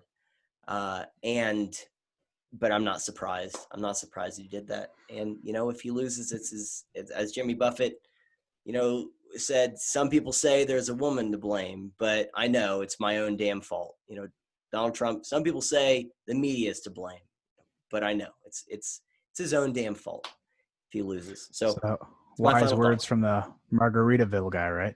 That's right. Yeah. Nice. Yeah. So like when it comes to your tinfoil hat theory, you know, I'd maybe give that more around 10% chance of that would happen. But I think your alternative to it being, I don't remember the second moderator is, but having the moderators basically run cover for him, that's the most likely scenario. They're not gonna push him. He's gonna play it safe. Maybe not better than 50%, but I think it's a good chance. More than zero. Yeah. I mean, he's going to have some valid being like, well, you guys want another debate like this one? It's all-time worst debate because I couldn't say anything, kept interrupting me. Like, what's the point in doing more of them? So I think that's might be a strategy, but I don't think it'll work out as well for him. It'll be relatively easy for Trump to spin it, although he's not going to have as much credibility as he would have if he would have disciplined himself for this one. Yep. But just to go kind of with my final score to kind of give you an indicator where I think this landed, I scored Biden at 10 and Trump at 5. So I think Biden did twice as good as Trump did today, effectively in being able to motivate people to come to his side. Again, I don't think it's many. I think Trump pulled in 0 people. I think Biden pulled in 5 people. I don't think like he's going to end up really reaping a ton of benefit from this one. And I'll kind of get to later why I think that's going to be the case. I do think he'll get a jump in the polls, but you know, I don't think I don't think Trump completely lost it in this one. Although it might be easy to point to this as the catalyzing event that lost him the presidency. But here's the main reason why, and you kind of touched on it. Is there a better version of Biden? There is no better version of Biden. There's nothing he could have done better than he didn't have some substantive, you know, responses, but that's kind of just par for the course for one, a debate, and two, when you don't have a substantive response for some of these things, you just don't have one. And that's the unfortunate position they're in right now because they put themselves in a more radical mindset. But Trump can get better. Assuming these debates keep going, if he shows more maturity, I guess would be the right word, in these, and they get in his head and say, you need to actually prep for this stuff.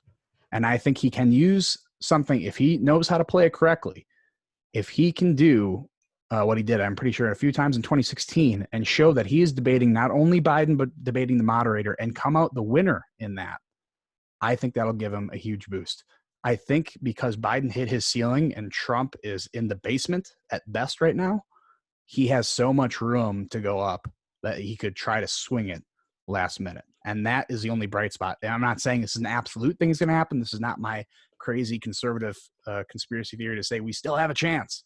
But it is me saying that as a more objective observer of what happened and knowing the potential of each of these candidates, I do think Trump has an opportunity to completely swing it. But he has to prepare. He has to mature to swing a public perspective on how presidential these guys are. Okay. I think because he can rely on the non-substantive talking points of Biden and also rely on the attacks that inevitably will come from the moderator and show he can become the victor between battling 2 people instead of just one. And he can do it responsibly like he did a few moments in 2016. I think he can swing people and be like, oh, this guy actually says something. Because it's going to be very easy to expose Biden for like, oh, this is a guy who says literally nothing. He's been in office for 47 years and has not accomplished anything positive in that whole lifetime. I think Trump has an opening there. Will he take it? I don't know. He will have to adopt a different style. What? With who? I would say opening with the debate outcomes, really. So the people actually watching, listening to debates, depending on, again, it really depends on who is going to be, assuming they have a second and third debate, if they're going to kind of keep the same crowd size as last time, or people are going to look at this one's like, I don't want to see this slugfest again. Or if people actually tune into the debate and he can swing it and completely change his demeanor, I think he could completely swing the polling after a second debate where he shows that he can be disciplined and attack Biden on his empty ideas. I think he has a good opportunity here to actually sway a whole bunch of voters onto his side, because like I said, I think there's a lot of people in the middle still. I don't think all the undecided voters decided to go with Biden this time. And all the people who went towards Biden, I think, can be easily swayed right back to the other side, because Biden did nothing to permanently attach those people. Yeah, I don't know. It seems that those groups become more static as we get closer. I bet you that the amount of people that watch this tonight will be significantly less for the next one. Significantly. I'm not talking about Pence Harris. I'm talking about the next. Yeah, right. Trump. Yeah. There was a point where I would have probably shut it off if I wasn't recording, where I was like, no, F this, I'm going to go play Xbox. Like, I just, yeah. So, I mean, I understand what you're saying. Again, that's the logic, right? The facts are, could he? Is there something to be said? His first debate performance in 2016 wasn't good, right? He was an unknown entity at that time, though. I think that there is another way to look at it, as the amount of undecided voters it's dynamic, but I think it moves to the static. The closer we get to the election, the more those undecided voters have kind of figured it out. And so I think that there are a lot of people who are, again, I think we're saying, I'm open to a reason to vote for Donald Trump. And I don't think he gave them a reason to vote for him tonight. And I think they might have crystallized in place. And I think there's actually a good chance he probably lost some people. Now, the other part that's interesting is Crystal and Cigar on the Hill had a guy today who was pretty confident that Trump was going to get 12% of the black vote. And I'm like, now, hold on a second. Isn't that the story? If he gets 12%, I mean, that feels like that's enough in a lot of places. So, I mean, I don't know how this is going to do with the voting people, the voting blocks that are going to actually determine the outcome of the election. One thing I will say that I thought, a realization really that I had, it was either last night or today, is that I think we're going to see a big shift in young evangelicals for Biden. I think there is going to be a lot of conservative Christians who have traditionally voted red. They're going to vote blue in this election, that are not being accounted for. So they might offset the stuff with the Latin, the Latino community and the black vote. But anyway, I think it really boils down to, did you change minds? Yeah, and I agree tonight. Yeah, he didn't change minds. And maybe you can mark this up to my version of the tinfoil hat theory. Yes, I think in a traditional election, it is true you become more static the closer you get to election day. But I don't think Biden really solidified anyone here. I think at best people are like, this is a really nice old man, and I like his demeanor. Like, I trust him with the nuclear football more than I trust Biden, who's going to toss it around in the backyard, or trust of Trump, who's going to toss it around in the backyard. I think every single voter who was won today, who's willing to, so I guess there's a caveat here, because I agree with you. And I was thinking about it as I was talking about the less people who are going to watch this debate. And the problem is, for the people who are going to be like, okay, I'm not going to watch this debate, I'll just get the highlights from the mainstream media. Well, they're not going to highlight anything positive, depending on who you watch. But I do think for the people who watch it, field is still open. Well, and think about this. Yeah. The people who watched it this time, who say, I'm not going to, I'll just get the headlines next time. Yeah. They're going to walk away from this going, Trump's an asshole, and he didn't condemn white supremacists and whatever thing. And so they're like, I'll just get the headlines for the next two. Well, what do you think the next two's headlines are? You know what I'm saying? So, I mean, it reinforces, it leans, that much more. His chance of winning is less likely now than it was before the debate. I'm not trying to say like it's still 50-50 in No, he is less likely after this performance. That's exactly right. But So it doesn't mean he's cooked. Doesn't mean he's done. And if he can swing the other way, I think it'll help him a lot. the other part about Biden, and where I think you're way wrong about this, is you said I don't think he's solidified. My guess is the vast majority of people that were shaky on Biden were like, it was mental acuity. That's it. It's not policy. It's not substance. It's not Hunter. It's not any of that. It's mental acuity. And they were saying, do I feel confident? I mean, I'd bet everything on it. That they were looking at this debate and going, was he coherent or not? If he was, okay, I feel good about it. That's it. I mean, I really think it's that simple. And he did good. He did fantastic. He had the right answers, especially at the end. Some of his best answers were at the end. He fumbled a few times, sure, but no. I mean, he did great. There is no argument to be made that he did. I mean, like we said, it's the best version of Joe Biden. So I think he solidified his support. Anyone that was shaky on the fence, who was like, I could be persuaded to vote for Trump if I am convinced this guy actually really has dementia, all this other stuff. I think they went, oh no, he did fine. Because what was the comparison? DNC on teleprompter, everything on teleprompter. Joe Biden did not have a teleprompter tonight, and he killed it. And so I think it's going to crystallize his support. People that were kind of on the fence about it are going to go, no, I feel good about this. And then after Kamala Harris crushes Mike Pence next week, they're going to feel even better about it. So, I mean, it's just I would not be surprised if I saw a 10-point advantage that Biden has over Trump from this. Trump's always going to have about 35, 37% of people who are really on his side no matter what. But I would not be surprised if Trump dropped down from the 47, 45 range where he's at now to like maybe 39 to 41, and Biden goes up to the high 50. I would not be surprised at all. So, I mean, I could be wrong, but I don't think I am. I mean, it boils down to that, where I think that's all the people had to do. Like, where it was just, is he what they said he was? Nope. Mm-hmm. That's it. I realized I was supposed to be done with my final comment, so I really am done there. Oh, no, it's fine. Yeah, no, I would say the only pushback I'd have on that is the people who were iffy on Biden, who were like all about mental acuity. I don't. Is that what they are? Or are they, because mental acuity and the guy not driving the bus, I think, are two different things, although they can relate to each other. I don't think it's any more clear now than it was before that he's the guy driving the party, because obviously he's not. And to me, as a liberal voter, that is a bigger concern to me, because everything he says isn't going to get implemented because he's not. As soon as he gets in office, they're going to be like, all right, you go into the closet and we're going to have all the other people who are actually driving the bus make the policy and push different ideas.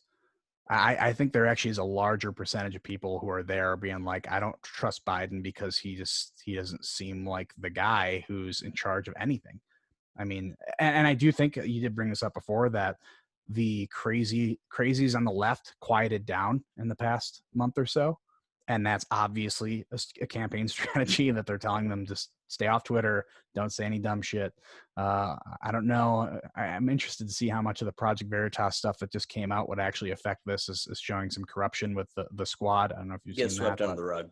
Under the rug. Yeah. And so, yeah, if the crazies stay quiet, then that will help Biden, I think, a little bit more, and help solidify that base. So We'll see. I'm interested to see how the polls come out tomorrow, and what Trump responds to it, because if his response is, I bet Biden was on drugs, not good. His response is not going to be a humbling response saying, I didn't prepare well enough. Obviously, it's not Trump, although that would be the best thing he'd say. And see what happens. And the other big thing is, dude, this is 2020. Like, in 2 weeks, whenever the next debate is, I don't know when the next one is. I think it's 2 weeks. I mean, there could be a world-changing event, asteroid landing in Alaska thing happening. So there's a lot of narratives that can change. Yeah. You're not wrong about that. I'm mostly pissed because he's just now getting to the point where he's doing things that are really good and important. And it's not about him. It's about this fighting the CRT stuff. Anyway, it's a whole nother thing. It pisses me off because he could be something really good. and instead he's being a child, and it's absolutely infuriating. All right, are we good there? Good. Yeah, I can stop recording here in a second. So, all right, everyone, thanks for watching. This is the kind of thing you're into. First of all, go and check out Kevin's locals page at engineeringpolitics.locals.com. Follow him on Twitter. That's at ENG_politics. On YouTube at Engineering Politics. He's been having some really interesting conversations over there. He just released one with a guy named Slightly Sophisticated that was pretty interesting. He did one with another friend of ours named Eric moved from California to Texas, about going from red to blue, or blue to red. So really good stuff happening over there. And of course, Kevin also does these book reviews on how to be an anti-racist. He's going to do one, I think, maybe on white fragility, although I hope not. I will. And he also It's happening. He also bought In Defense of Looting, which I would have cirrhosis of the liver if I had to try and get to that. So Kevin's I don't think I'm work. doing that one, but good. But we're on target.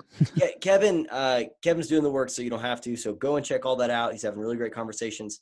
And as you can tell here, right, Kevin has a distinct conservative perspective, but he's also really rational. He's really reasonable, and he's measured in how he thinks about this stuff. So if you're looking for that kind of perspective, like, I don't know if you can even just tell in this conversation, like, not even any of the other ones we've had in the past, but here where he says something, I'm like, I can't even connect to that, right? But that's good. Like, we have to be able to have that where it's like, I say something, you're like, hold on, help me get there so I get it. And he says something, and I'm like, hold on, help me get there. This is what we have to do right now, is try to understand these other perspectives. So go check out Kevin's stuff.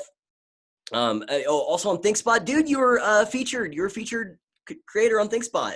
Got the email today. That was awesome, man. Yeah, nice. And I got a decent bump on ThinkSpot too. Dude, that's awesome. So nice. A lot of good stuff happening with Kevin's stuff. Please go and check that out. For me on Twitter, that's at My Mundane Mind. Return to Reason on ThinkSpot, yeah, and on YouTube, Return to Reason. On Locals, which is where we had our kind of live chat that was going on. I thought it was really good. I loved that live chat that was happening there. It was awesome. That's at returntoreason.locals.com. You can check me out there. I write some stuff on Medium occasionally whenever I actually finish a piece. I've had a piece that I've been about to finish for like 3 weeks now, so we'll see if I'm actually about to finish it.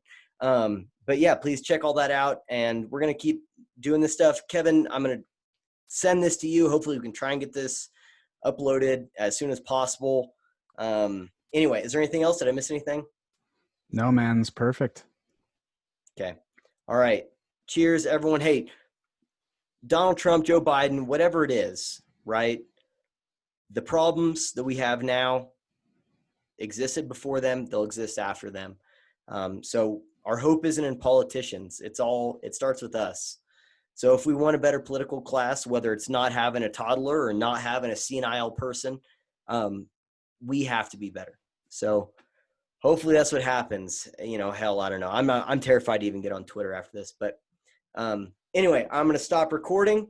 Thanks everyone for watching, and we will check you next time. Peace.